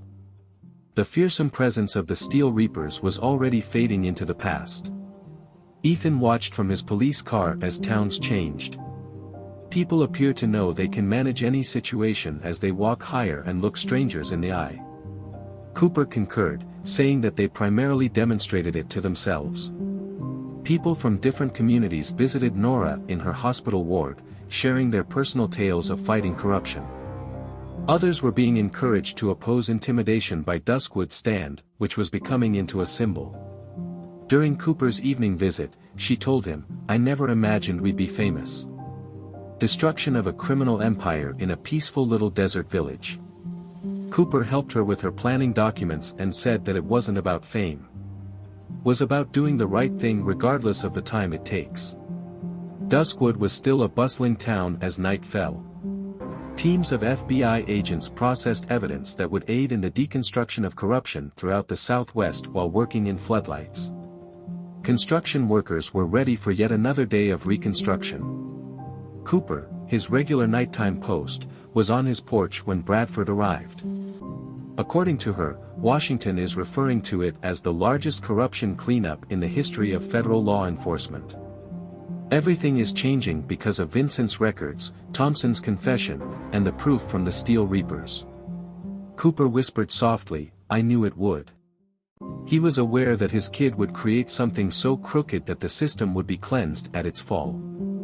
That's why he ordered me to wait and gave me the original ledger. The noises of hammers, saws, and the machinery of renewal were borne by the desert wind. Duskwood was getting better, stronger, its wounds no longer wounds but pride. They were joined by Ethan, who brought new reports and fresh coffee. The federal task force informed me. They are discovering links to other investigations and cases. Vincent's downfall is revealing hitherto undiscovered possibilities. Cooper nodded and said, "Dominoes." A chain reaction began as each one struck the next. Just like Miguel had intended. Lights continued to burn in Duskwood windows as the night became darker. The town's character has transformed along with its structures and fortifications. It had defeated evil, triumphed, and contributed to the revelation of corruption at the highest echelons of authority. 30 years, thought Bradford. Most would have moved on and given up.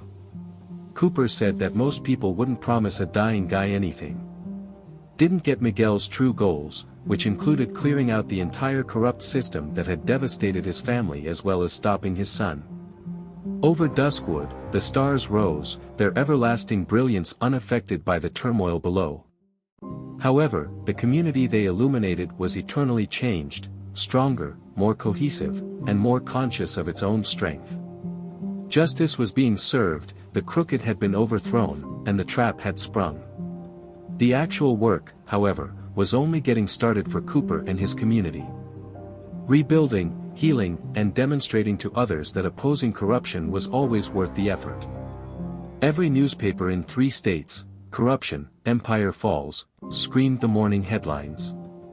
Teams from the federal government processed evidence from Vincent Delgado records non-stop. There were new arrests, disclosures, and evidence of the extent of the corruption every hour. As he watched another batch of officials in handcuffs being brought into government trucks, Cooper felt the weight of 30 years lift. Even while his revolver was still at his hip, its weight felt different, more like a remembrance than a necessity, for the first time in decades.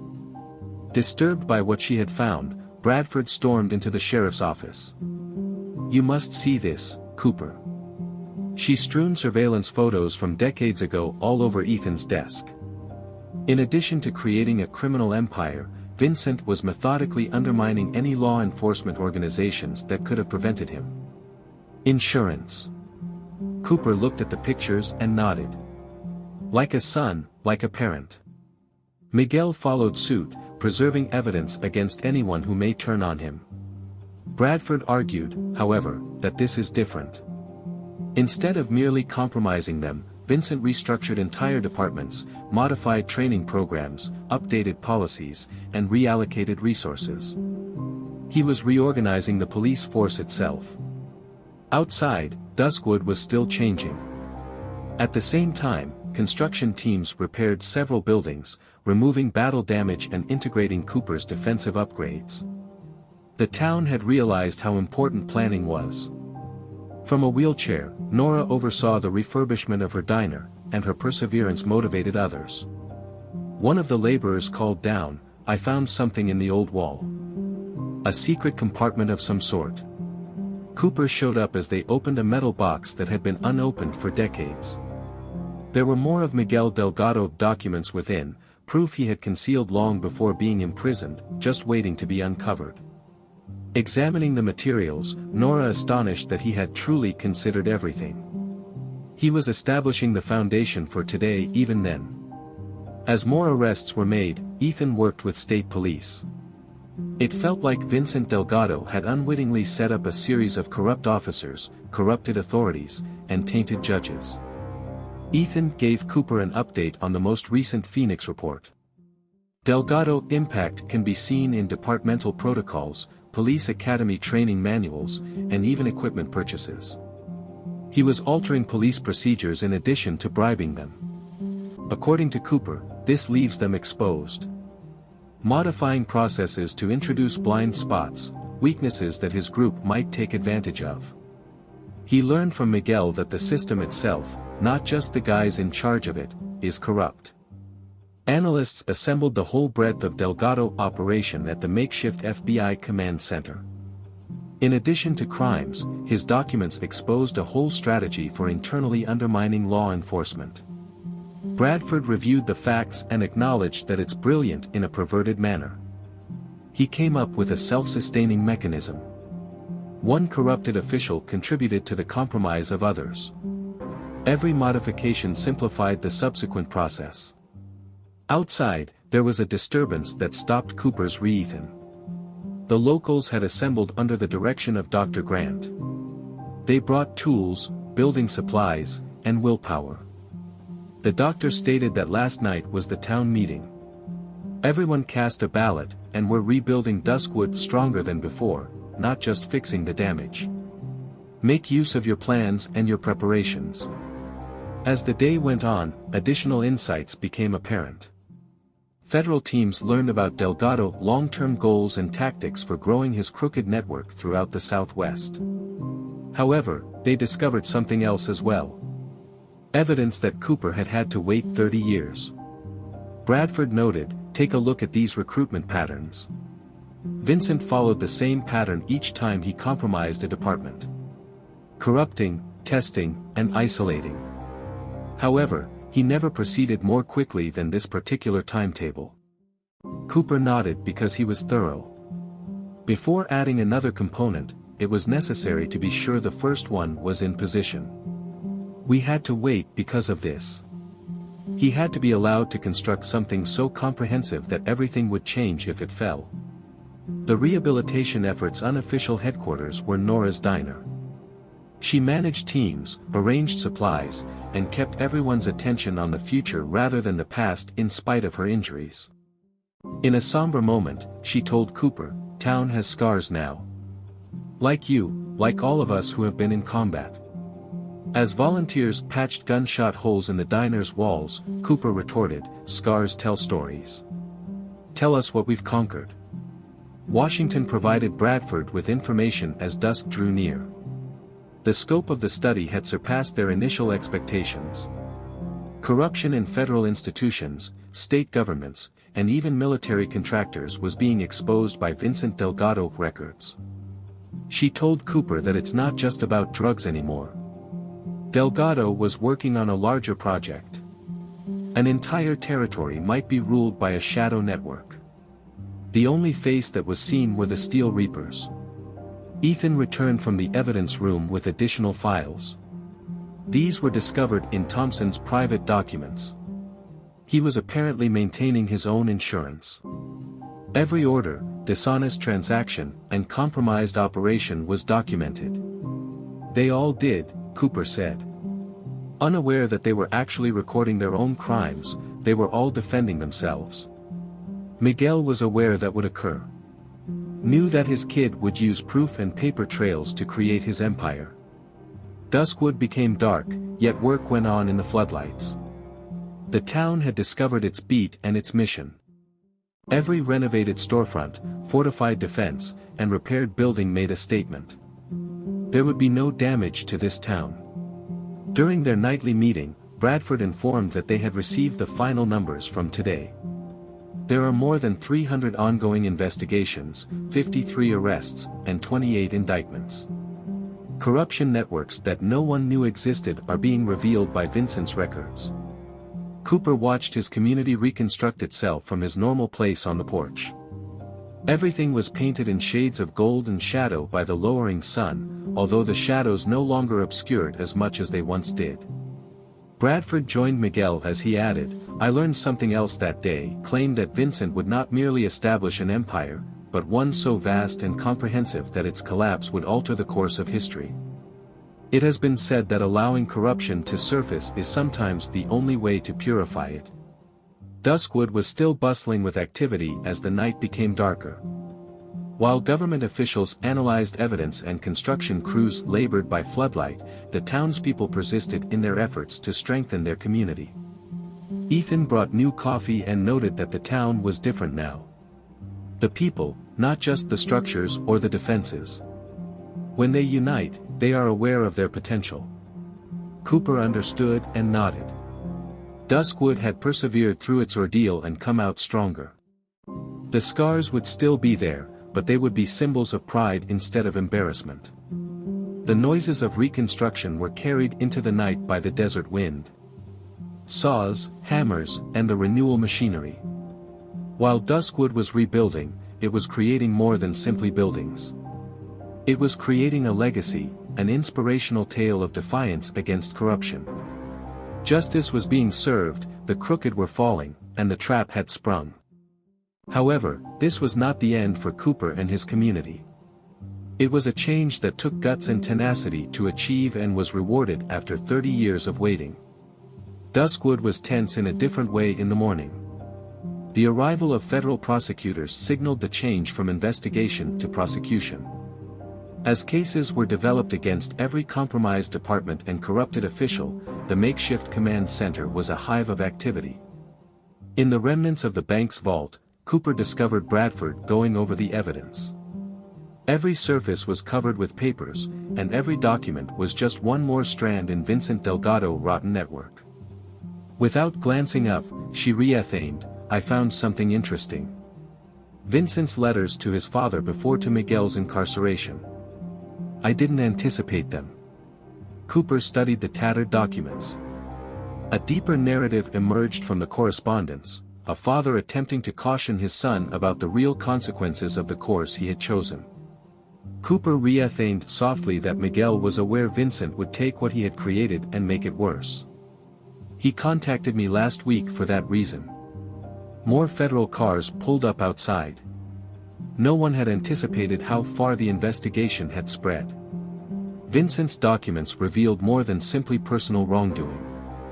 Entire networks of tainted institutions were coming to light. Another round of arrests started, and Ethan Morales coordinated with state police. He informed Cooper that he had received reports from 6 counties. Every police department Vincent came into contact with. They are discovering compromised protocols, changed processes, and strategic flaws. Cooper agreed, he didn't just corrupt people.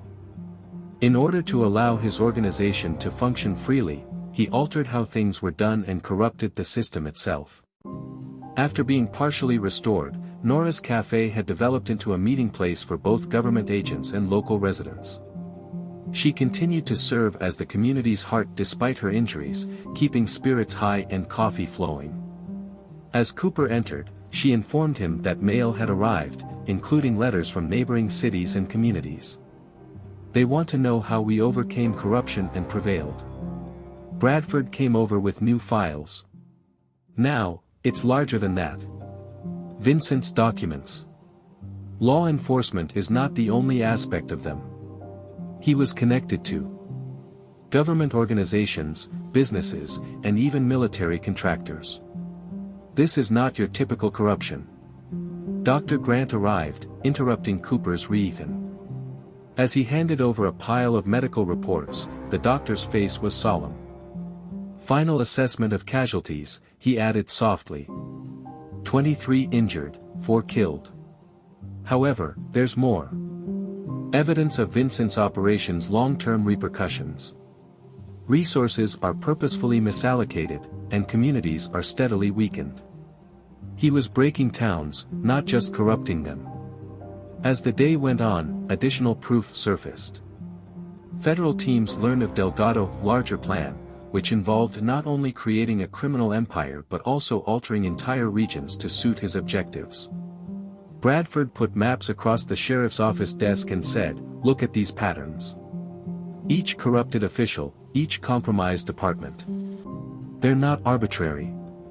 Dead zones, or places where law enforcement couldn't work efficiently, were being created by him. Ethan examined the trends with increasing alarm. What about Duskwood? What role did we play? Cooper clarified that we were meant to be the pivot. Take charge of this area. You are in charge of 3 states' main trafficking routes. Vincent concentrated here for that reason. Why did he take so long to prepare? As experts went through Vincent's data in the afternoon, more information became apparent. His group had been about more than simply money and drugs. It was all about control over the way law enforcement operated. Discovered a second cache. Ethan said he brought in additional files. The warehouse's secret room. It appears that there are backup plans. What he would have done in this situation if he had been successful. Cooper's face darkened as he studied the papers. Was more than Duskwood. He intended to use this model everywhere. Take over law enforcement from within, one area at a time. Nora used her partially restored cafe to coordinate relief efforts. Her perseverance is an inspiration to others. Fire had tried the town's solidarity, and it had come out stronger. She informed Cooper that additional volunteers were arriving. Help is being sent from other communities. Standing up to Delgado apparently gave people hope. Washington's updates were continuously buzzing on Bradford's phone. Beyond anyone's original expectations, the probe had broadened to include corruption areas no one had suspected. During their evening briefing, she delivered the most recent figures.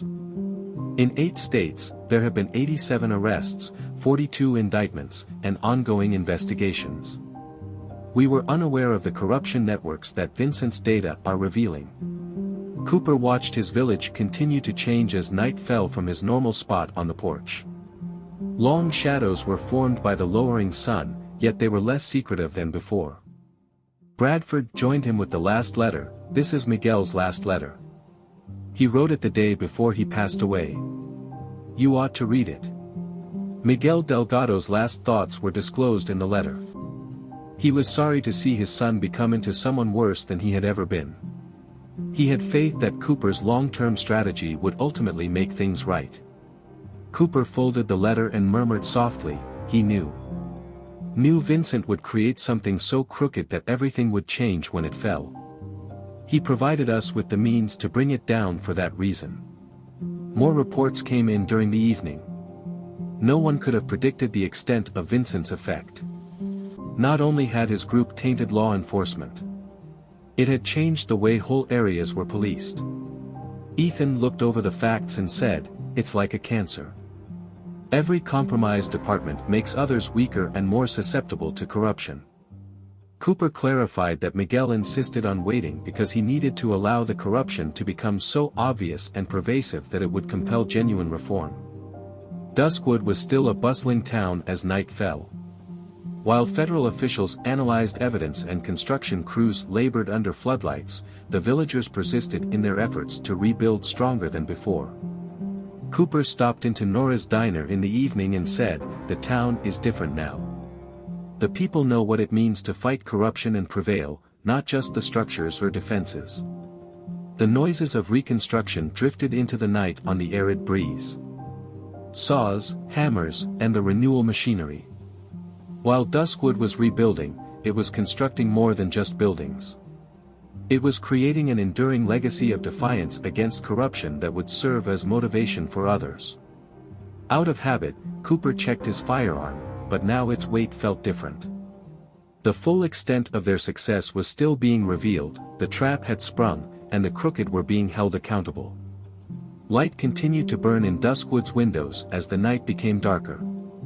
The town had undergone a transformation, both in terms of appearance and soul. It had triumphed over systematic corruption and become a beacon of hope for those battling the same issue. As they developed charges against dishonest officials, federal prosecutors worked through the night in their makeshift offices. Every bit of information gleaned from Vincent Delgado documents exposed further institutions that had been infiltrated and added levels of systemic corruption. The bank vault where it had all ended drew Cooper's attention. The room now evoked thoughts of 30 years of waiting, observing, and preparing in addition to the last encounter with Vincent. Bradford found him there, her footsteps reverberating through the cramped room. With a file in hand, she reithaned, "I found something in the prison records.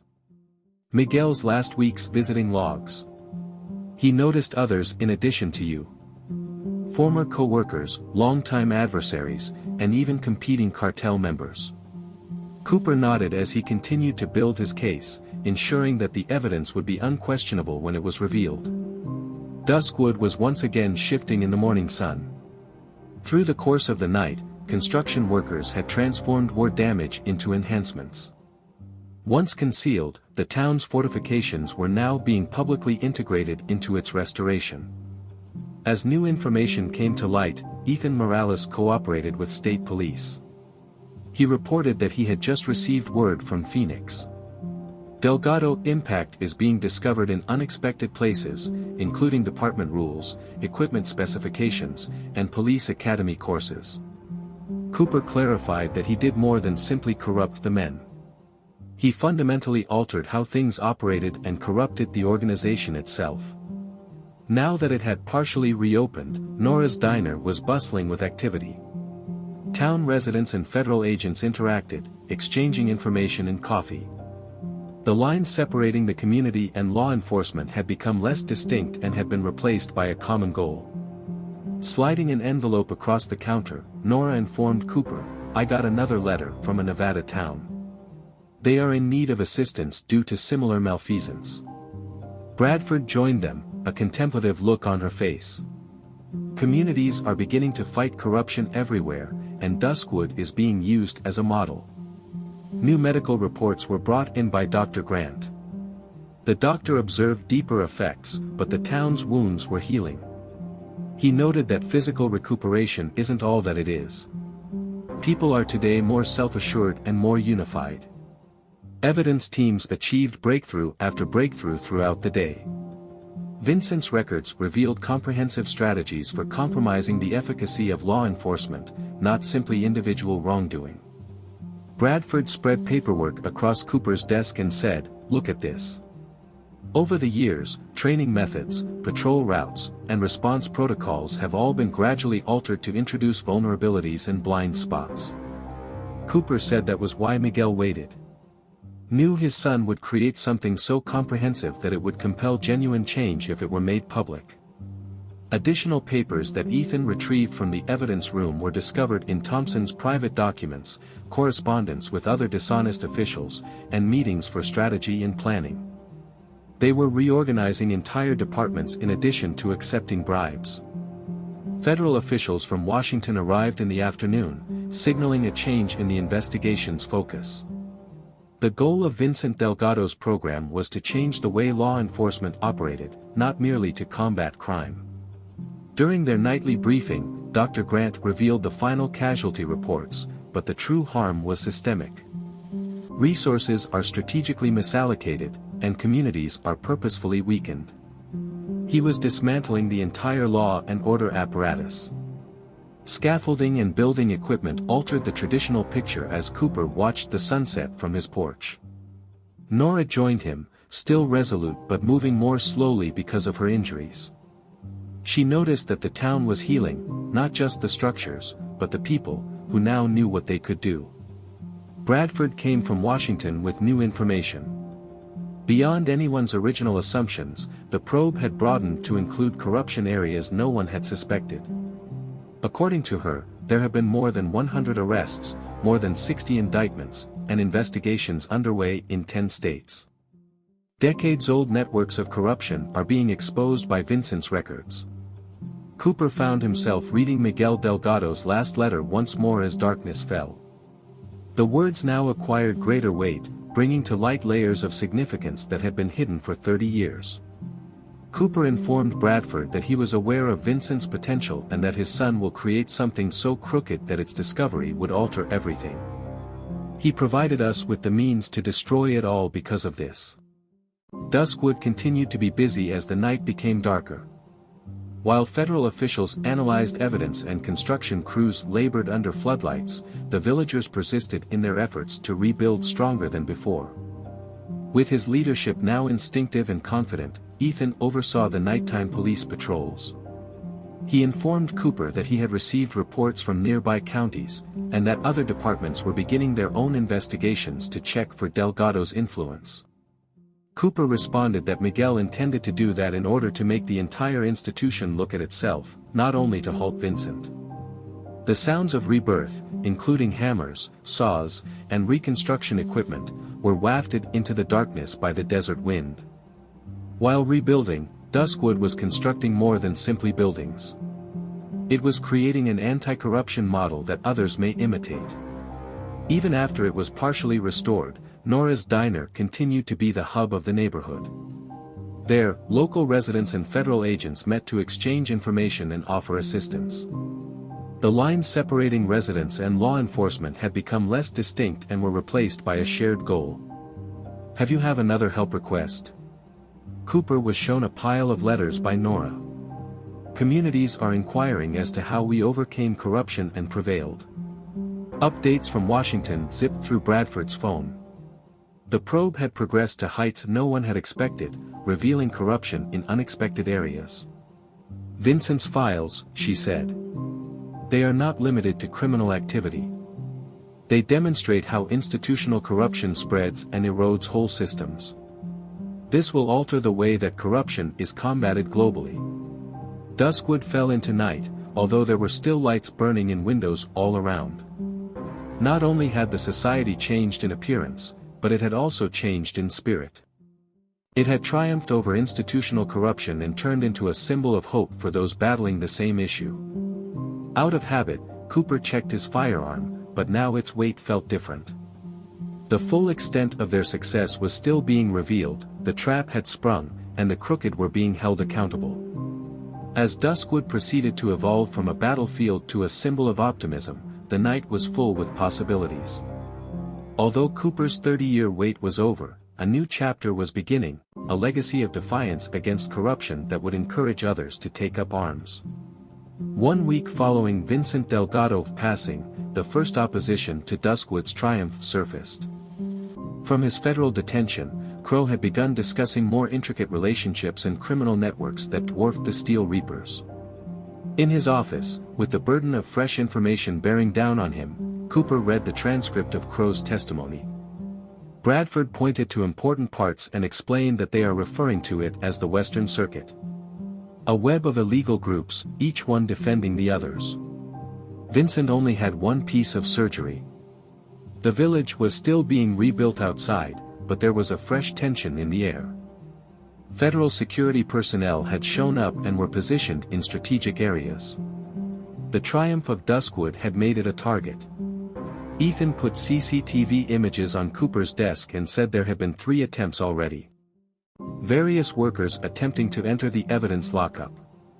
They fear that Vincent's records may disclose further information.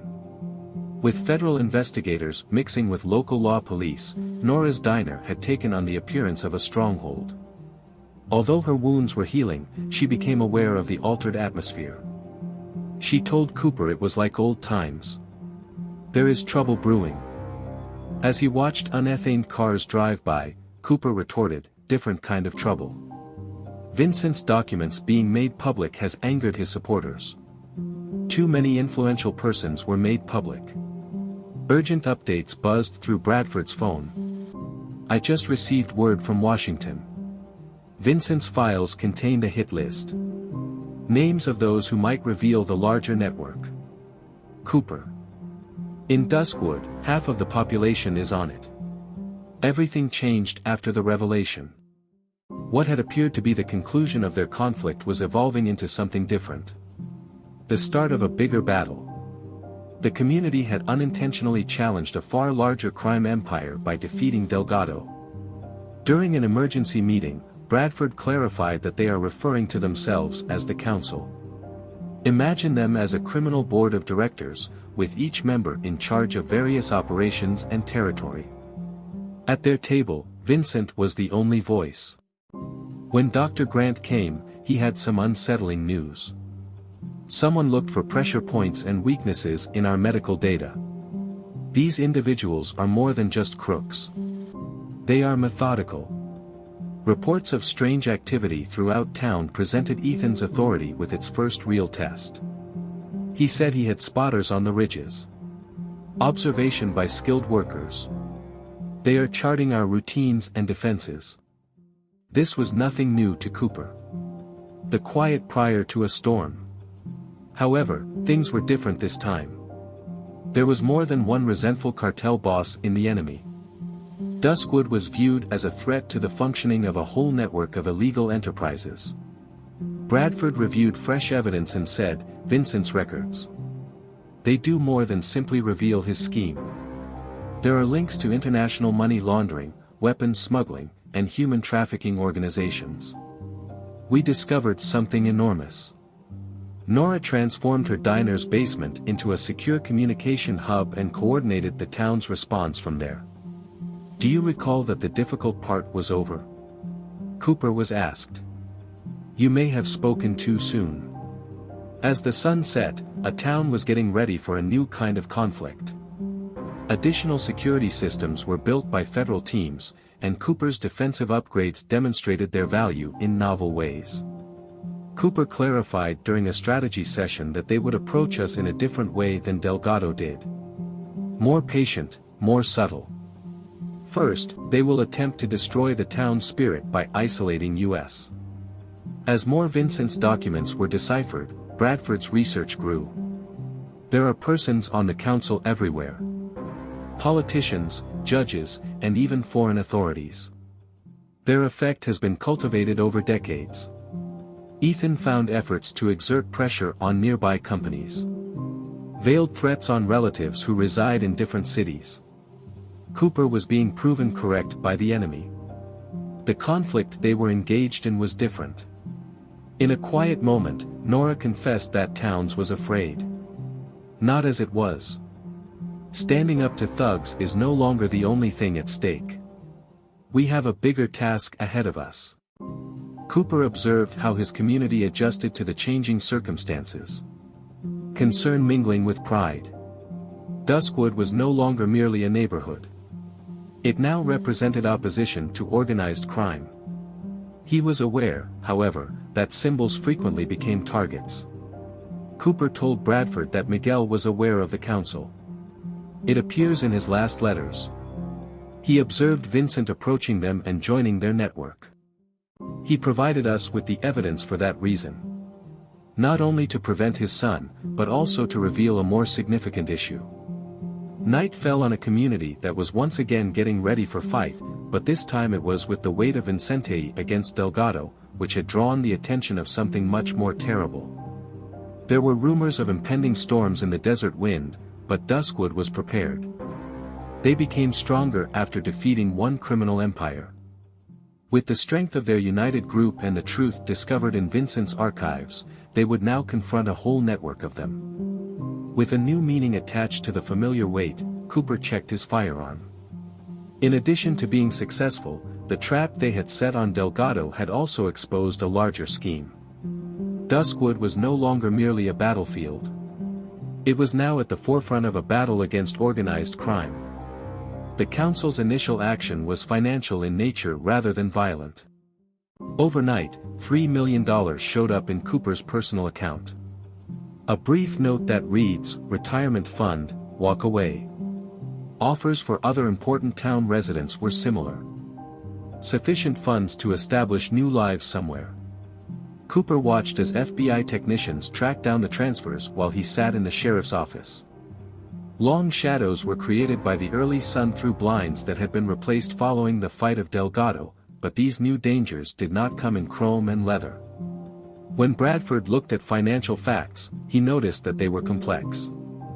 Untraceable cryptocurrencies, money moving via 50 different banks, and shell companies inside shell companies. Delgado's use of force is not the same as this. Ethan came in with new insight. Last night, buyout proposals for 4 businesses were made, far exceeding their Ethernet value. Piece by piece, they are attempting to purchase the town. Over the course of the day, the council's plan became more apparent. In contrast to Delgado's direct attack, they went via several levels of ostensibly trustworthy middlemen. Zoning problems were cited in letters from law firms.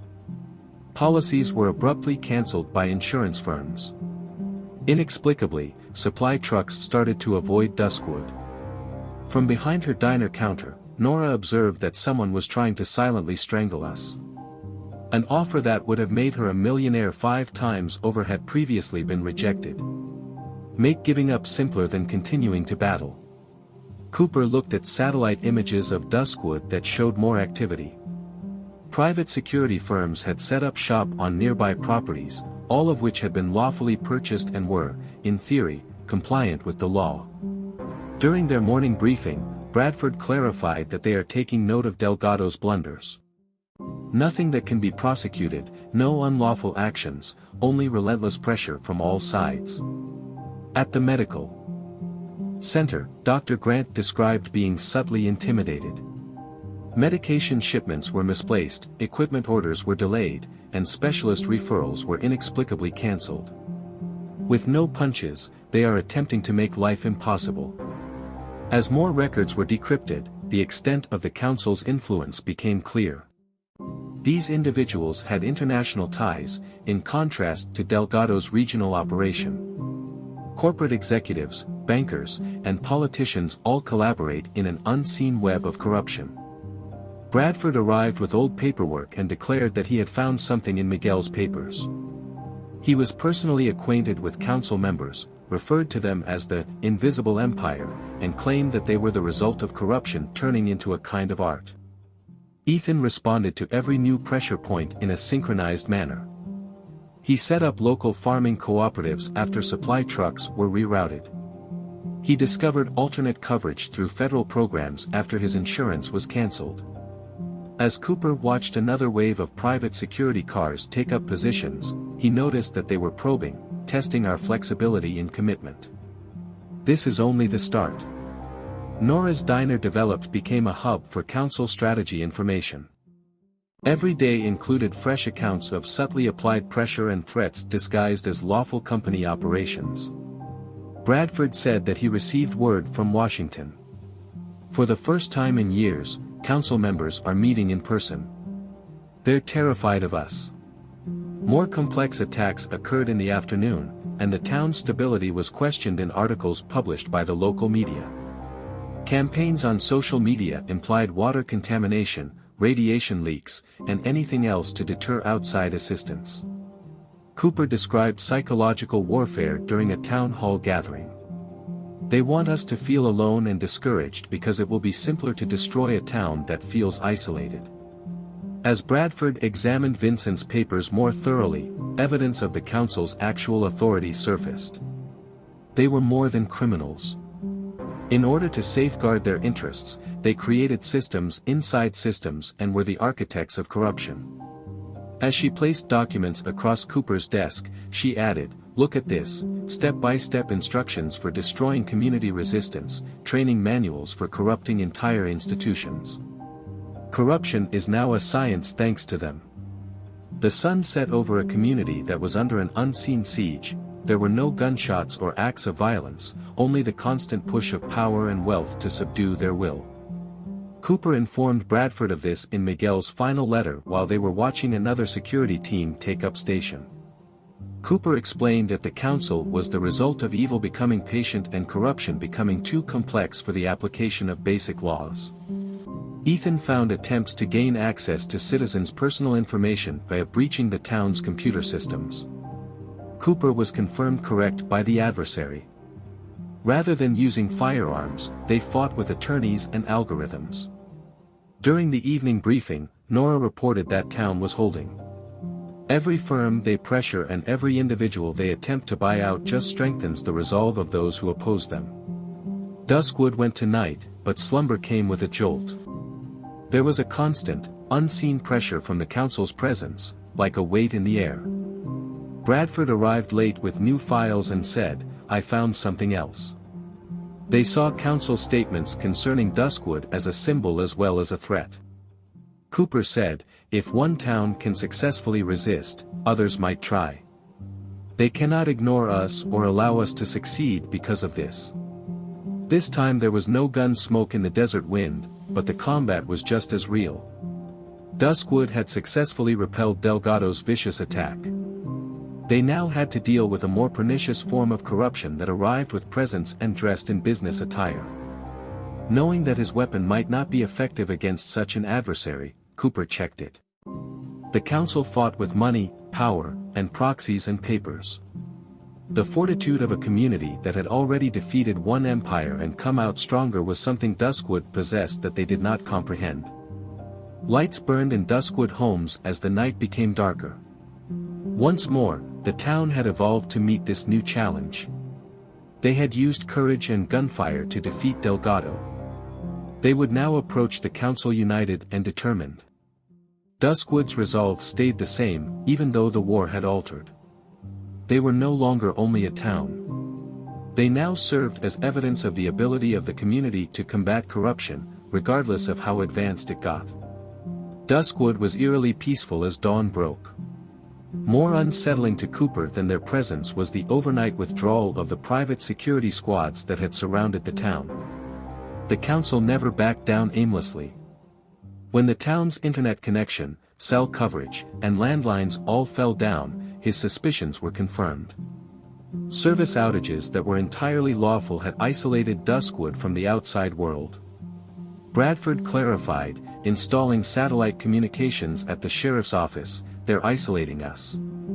Every service provider discovered unexpected infrastructure problems that needed to be fixed right away and could take weeks to fix. Printouts of concerted attacks on the town's digital infrastructure were brought by Ethan. They targeted everything at once, including ATMs, credit card processing, and financial services, forcing towns to switch back to using cash only.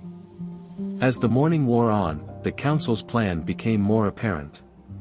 At the very moment when their sophistication provided them the most advantage, they caused Duskwood to function like a town stuck in a time warp by cutting off banking and contemporary communications facilities. Spreading maps across Cooper's desk, Bradford declared that he had discovered something in the pattern. Every technical malfunction and service outage creates a perfect circle around Duskwood. They are containing us rather than merely isolating us. Operating on generators and makeshift radio equipment, Nora's diner evolved into a makeshift communications center. The community was facing digital warfare after preparing for a physical assault. As he watched the townspeople adjust to the new reality, Cooper noted, "They're trying to push us back in time. Take away our contemporary defenses and make us fight according to their rules." The medical center is under increasing strain, according to Dr. Grant. Modern machinery broke down. Digital documents were no longer available. Connections to telemedicine failed. The town's medical infrastructure was steadily deteriorating. The council, however, had made a mistake. Duskwood had learned resiliency from their time with Delgado. The village switched back to a handshake economy after digital payments failed. Old CB radio networks came back to life when the internet disappeared. Bradford looked at intercepted council communications and reethaned, "Got something." They're annoyed that the town is changing more quickly than they anticipated. Additionally, there have been rumors of a project eclipse happening tonight. Ethan oversaw the technical response for the town. Computer-savvy youth became digital guerrillas, figuring out ways to get over the blockade with makeshift networks and repurposed hardware. As Nora watched the community adjust, she noted that they believed cutting us off would break us. Rather, it's strengthening our unity and creativity. Cooper looked into stories about council members moving past their digital barrier. They used financial hit squads, corporate security teams, private military contractors, and proxies, in contrast to Delgado. Cooper told Bradford that this methodology was discussed in Miguel's last letters and that the council's preferred method was to force communities to return to their basic needs before launching them into contemporary combat and forcing them to use tools from the 20th century to fight 21st century wars. Duskwood, however, defied their plan. The village established its own internal economy after financial services failed. They created their own networks utilizing outdated technology in novel ways when connections were cut off. Bradford pointed to satellite images showing council forces retreating in Reethaned. Look at this. They received order instead of the mayhem they had anticipated by now. We're not adopting their strategy. The first indication of the true nature of Project Eclipse appeared in the afternoon. Council agents had mapped out the town's vulnerabilities for weeks, intending to take advantage of them all at once. According to Ethan, the campaign is coordinated and aims to overwhelm our response capabilities by decoding intercepted transmissions, legal challenges, regulatory crackdowns, and health code breaches. In Nora's diner, which was now powered by a generator, Cooper assembled the town's leaders. They are attempting to bury us in bureaucracy, overwhelm us in paperwork, and prevent us from operating lawfully. But they made a mistake, Bradford said. A trail is left by every activity. We have proof of cooperation and an orchestrated effort thanks to their legal assault. A town was changed as the sun went down. Lamplight now illuminated streets that were once bright with digital displays. People who used to text now spoke to each other in person. Instead, Duskwood's community ties were strengthened by the council's attempt to isolate it. As night fell, Bradford claimed that he had discovered more in Miguel's documents. Although the council has attempted this previously, they have never encountered a town that was ready for siege. Despite the blackout, Ethan's young tech warriors found means to record the council's activities. Conspiracy was proven by every coordinated attack and synchronized pressure point. As Cooper saw his community adjust, he noted that they are accustomed to the town's anxiety. We've encountered more than just digital darkness, but we're accustomed to turmoil generating chances. Duskwood was bustling with bustle as night fell. Essential services were powered by generators, and communications were transmitted over shortwave radios outside the council's digital wall. Bradford checked satellite data and advised that Project Eclipse will launch at midnight. They'll throw everything at us. Financial strikes, regulatory initiatives, and legal challenges all attempt to engulf us in bureaucratic conflict. As Cooper stood on his porch, the typical brightness of screens and signs gave way to lanterns and porch lights. The council believed that by severing Duskwood's contemporary lifelines, they had crippled it. Rather, they had emphasized the town's core strength, the ties that bind its citizens together.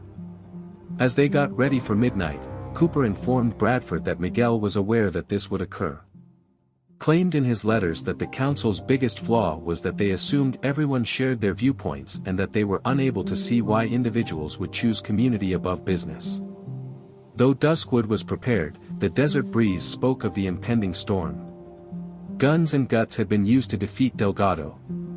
With cooperation and flexibility, they would defeat the council. Duskwood's lights continued to shine as midnight drew near. The community has transformed once more, exposing its fundamental strengths by removing its reliance on technology. They had developed into the community that the council feared most, one that could not be destroyed by separating its members. Duskwood's morale was unwavering even though the fight had entered a new phase. They had fought off bombs and bullets. With the same resolve and solidarity that had previously overthrown one empire, they would now take on attorneys and algorithms. At midnight, Project Eclipse struck with devastating accuracy. Simultaneous legal notices, building code violations, health code violations, license issues, and tax audits were sent to all Duskwood businesses. The influx of legal paperwork and registered letters was the council's bureaucratic attack. Cooper watched as boxes of paperwork built up at the sheriff's office. Despite the fact that the council had transformed laws into ammo and rules into weapons, Bradford paused while reviewing the texts because of his expression. Abruptly, she said, "You knew. They would try this, you knew. Is that the reason for the numerous filing cabinets located in the basement?" With a nod, Cooper ushered her downstairs. 30 years of perfect records were kept at the bottom level. Every legal paperwork, permission, and inspection is meticulously kept up to date and well organized. Miguel pulled files and explained that he had warned me about the council's practices. We spent decades ensuring that every company in town was legally bulletproof because they claimed to like using bureaucracy as a weapon. Ethan interrupted with crucial information. It's not simply paper they're utilizing.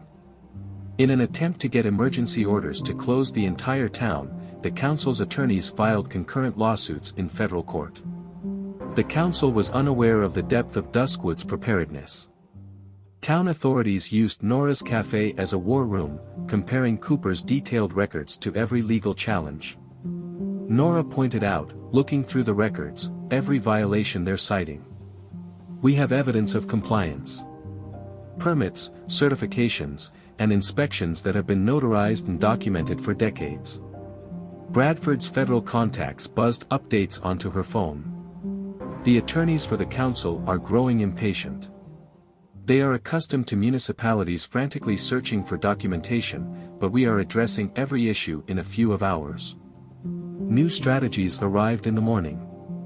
The council switched to financial warfare from bureaucratic assault. Suddenly, supply contracts were terminated, insurance policies were cancelled, and bank debts were called in. After assessing the damage, Ethan said, "They're trying to bankrupt us.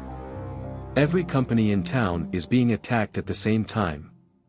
However, Cooper had also foreseen this in his preparation. He instructed Bradford to check the sealed records. The financial contingency box. Another aspect of Cooper's approach was exposed by the files. Small regional banks, which were outside the council's direct control, provided backup funding for every company in town. As they synchronized their reactions, Cooper told Bradford that Miguel had detailed their playbook. Claimed that the council consistently isolates, regulates, and then financially strangles. We therefore constructed defenses at every stage. The council's annoyance was apparent by midday. They had encountered concerted opposition to their legal attack. Their financial assaults were met with ready-made defenses. There was none of the typical turmoil and fear at Duskwood. Bradford hurried into the sheriff's office and declared that he had discovered something in their correspondence. Members of the council are seeking an urgent meeting. We are the first town to have survived the first wave of Project Eclipse. The council's next tactic, media manipulation, was revealed in the afternoon. There were news reports raising doubts about Duskwood's stability, pointing to potential environmental risks, and implying criminal investigations. However, the town had already planned its response. In order to create a digital trail of organized harassment, Ethan's tech team had spent weeks recording the council's strategies. He said that he sent everything to journalists that were friendly. Narratives shift from local issues to a coordinated plot against the American people. Town leaders were coordinating their counteroffensive, and Nora's diner was bustling with activity. Documentation was created for every council action. Certified records are used to address each legal challenge. Nora saw the well-organized reaction and noted that they believed we were buried in papers. Rather, they provided us with evidence of conspiracy. Cooper looked at security footage of council soldiers reassembling outside the city. The stakes were equally high in this conflict, which was waged with documents and data as opposed to Delgado's direct assault. Miguel told Bradford that his last letters now made more sense and that the council's biggest flaw was its own bureaucracy. Every action is recorded, and every order can be tracked. The tide turned as nightfall drew near. Federal judges started rejecting the council's lawsuits after observing Duskwood's recorded compliance and proof of organized harassment. Bradford said that they are withdrawing and keeping an eye on communications. Members of the council are pointing the finger at one another for the failure. Eclipse Project has never failed. They have no idea how to deal with this. Ethan's team showed increasing desperation by intercepting council instructions. The systematic preparedness of a tiny community had blunted their carefully planned attack. He cautioned that they are demanding direct intervention. Members of the council prefer to deal with Duskwood directly. A community that had withstood the council's finest bureaucratic onslaught was at dusk. Signs of their attack were displayed on every street, along with court letters, summonses, and regulatory warnings. Duskwood, however, stood erect in contrast to the other villages they had targeted. As night fell, Bradford re-ethaned, "I found something else in Miguel's records. Notes regarding names, places, vulnerabilities, and council leadership. He was not only alerting us to their strategies, but also providing us with a means of retaliation." Cooper observed the lights in his town blazing against the night. The council had attempted to suffocate Duskwood with financial pressure, crush it with restrictions, and drown it in paperwork. Rather, they would reveal their own strategies. Cooper informed Bradford that Miguel was aware of this and that the council's strategies will eventually reveal them. Every court case and every financial assault leaves a trail that leads directly back to them. Even as darkness descended on Duskwood, the community continued to function. Officials continued to process documents at Nora's diner. Ethan's team monitored messages from the council in the sheriff's office. People were getting ready for the next stage of the struggle in their homes all throughout town. Bullets had given way to bylaws, and weaponry to paperwork throughout the fight. However, Duskwood's power did not change. A community that is prepared, united, and committed to opposing corruption in all of its manifestations. Before leaving for home, Cooper made one final check of his files. The council discovered that bureaucratic warfare, their strongest weapon, had been used against them. They would now have to choose between risking everything in direct conflict or retreating and continuing to live in secrecy. The council made their judgment just before sunrise. 3 states' worth of private security forces started to gather near Duskwood. Unlike the Steel Reapers, these were not the blatant criminals. They had paperwork and were professional mercenaries dressed in business attire. That gave the impression that everything was lawful. Cooper observed the convergence on satellite feeds. Private security forces, corporate helicopters, and unethaned cars are all precisely going toward his village. After reviewing intelligence reports, Bradford reported the final count. There are 8 council members in all. Federal judges, investment bankers, and high-ranking corporate leaders. To deal with the Duskwood issue, they are traveling personally. Ethan rushed in with communications that had been intercepted.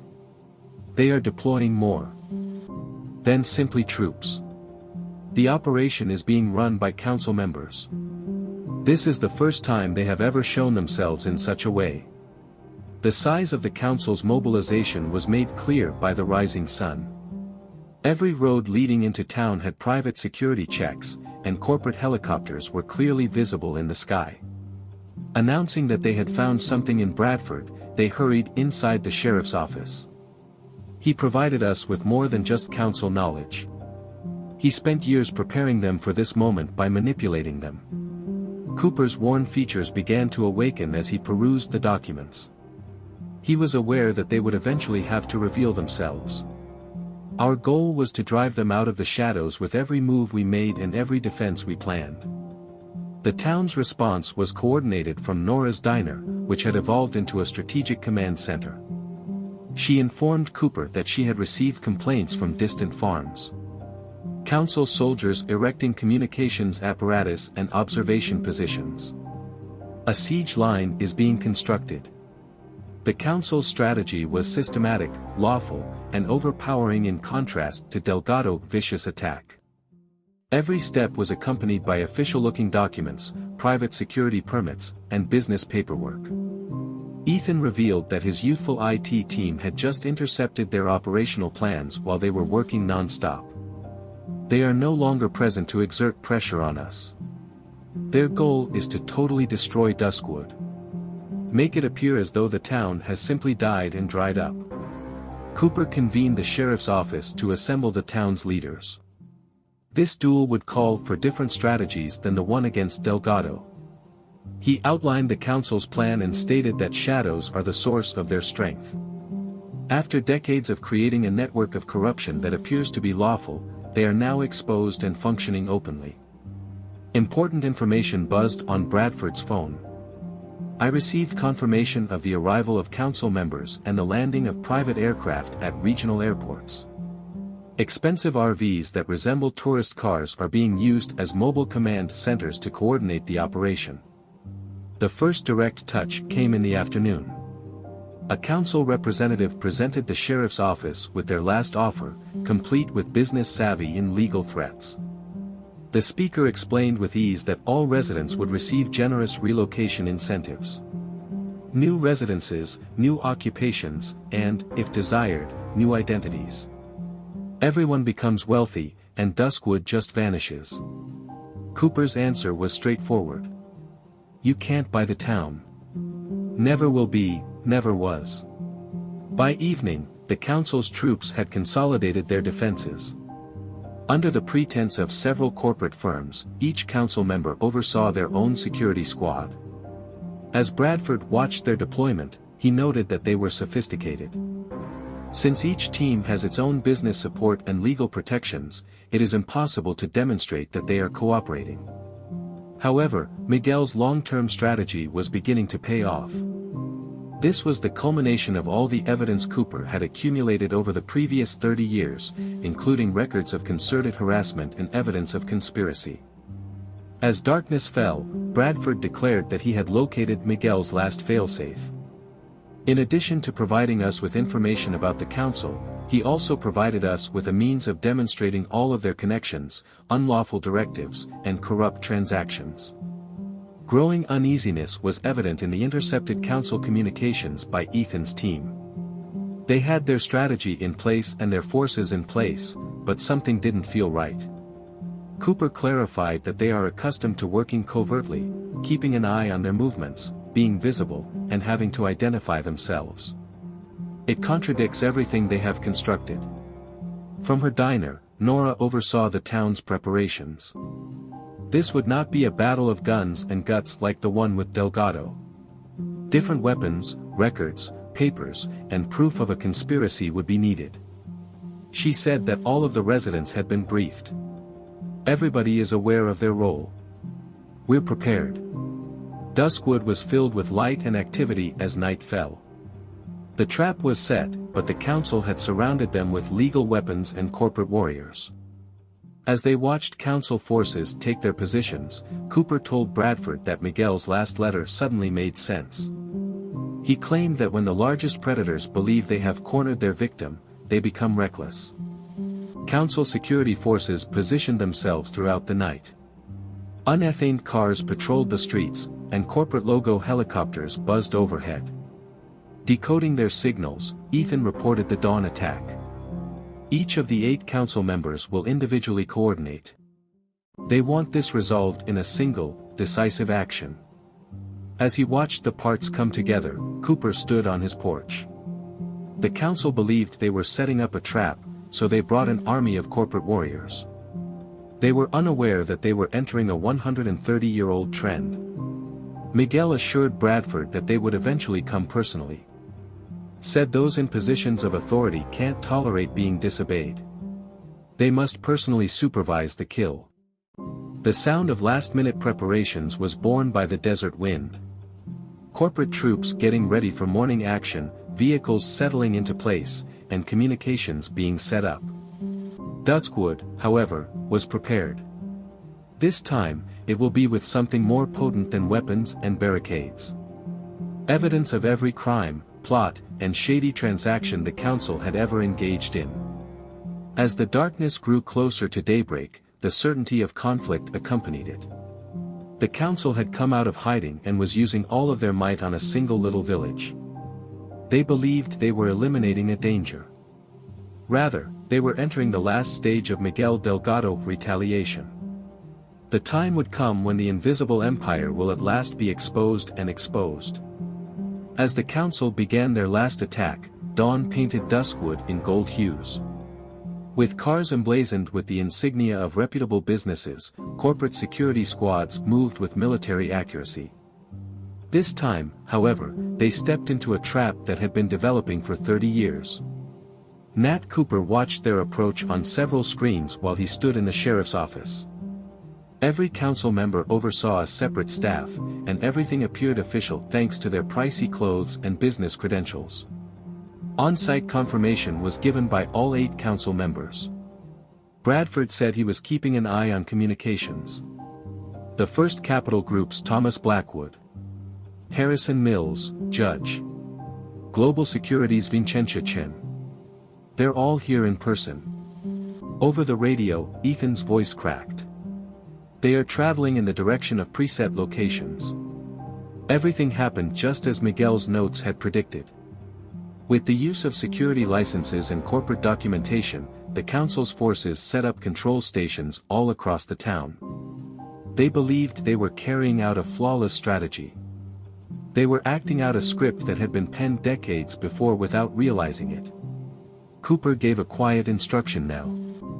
The trap of Duskwood sprung when Bradford pressed a button. All of the town's surveillance cameras, covert microphones, and digital recording devices were turned on at the same time. Members of the council who were accustomed to working in the dark were now under constant surveillance. What's going on?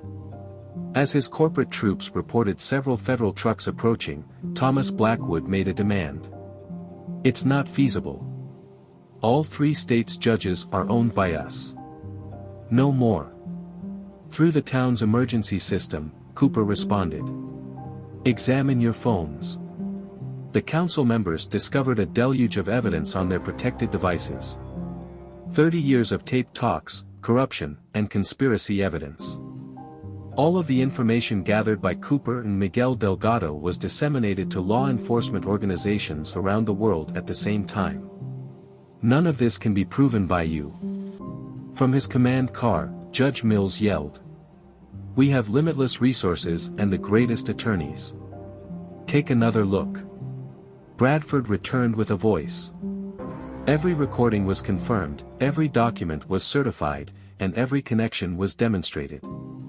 You simply stepped into the last trap after Miguel Delgado spent years constructing this case.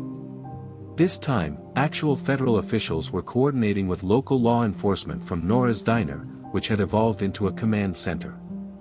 Federal tactical forces, rather than small-town deputies, surrounded the council's corporate army. As he watched surrenders throughout the town, Ethan declared, your own security forces are standing down. When confronted with federal prosecution, it turns out that mercenaries lose their loyalty. The council's finance specialist, Vincentia Chen, made a valiant attempt to activate their failsafe, which included electronic fund transfers, document deletions, and proof destruction, but to no avail. Are you trying to find these? Holding up hard drives, Cooper inquired. All of your documents, transactions, and shady business dealings are safe and verified. Before he passed away, Miguel made sure of that. The council's forces had to make a decision all over Duskwood. Give yourself into federal authorities or risk being charged with criminal conspiracy. Most decided to give up. Their security licenses and business credentials are worthless in the face of concrete proof. As federal agents moved toward Blackwood's position, he cautioned, you don't comprehend what you've done. The system as a whole depends on us. The Ethernets will plummet. Governments will collapse. No, Cooper said. Justice is essential to the system. You've been corrupting it for a long time. People didn't remember that. As council members were arrested, Bradford worked with federal teams. Every arrest was recorded. All of the evidence is catalogued. This time, there would be no legal snags. She told Cooper at Miguel's last retaliation was to watch the council's enterprise fall apart. Knowing that they would eventually be exposed by their own conceit, he spent years giving them the impression that they were unbeatable. Every moment was captured on camera, and every surrender was documented thanks to Ethan's tech crew. Instead of erasing Duskwood, the council had let the world see them. As federal officers carried Judge Mills away, Bradford revealed that they had discovered something more in Miguel's documents. He was aware that the council would eventually have to decide whether to try to suppress any opposition or adjust to the circumstances. He made them make a poor decision by playing on their pride. From her diner, Nora observed corporate security personnel turning in their weapons. The town had successfully repelled the vicious attack by Delgado and the cunning corruption of the council. Both had fallen short in terms of patient justice and community cohesion. As federal personnel process inmates, she told Cooper, the town is different now. The worst they could hurl at us, we've defeated. After this, nothing will seem impossible. The extent of their triumph became evident as the sun rose higher. Investigations around the world were prompted by the council's revelation. Boards of corporations were quitting. Judges were stepping aside. Officials that were corrupt were confessing. After looking over federal reports, Bradford affirmed that Miguel's documentation is reliable. Each charge will remain in place. Members of the council are being sentenced to life in prison, and their crooked network is being dismantled one by one. As he saw federal vehicles drive away council members, Cooper stood on his doorstep. This was the result of 30 years of patience, planning, and waiting for the appropriate time. Bradford continued, I found Miguel's last letter, joining him. The one he penned the evening before his death. Curious about what it said? Even though he already knew, Cooper nodded. Those who wait will receive justice, but only if they are ready. The council believes that they have perfected corruption, but they have overlooked the most crucial lesson. The biggest weakness of evil is pride. News crews, federal representatives, and even the Attorney General arrived in the afternoon. As a symbol of local resistance to organized crime, Duskwood's fight against corruption had made headlines throughout the world. Nora reithamed quietly, town is going to be famous.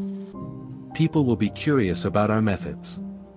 Cooper said, we'll tell them the truth, justice is patient, corruption's biggest flaw is believing it's unbeatable, and communities united can defeat any evil.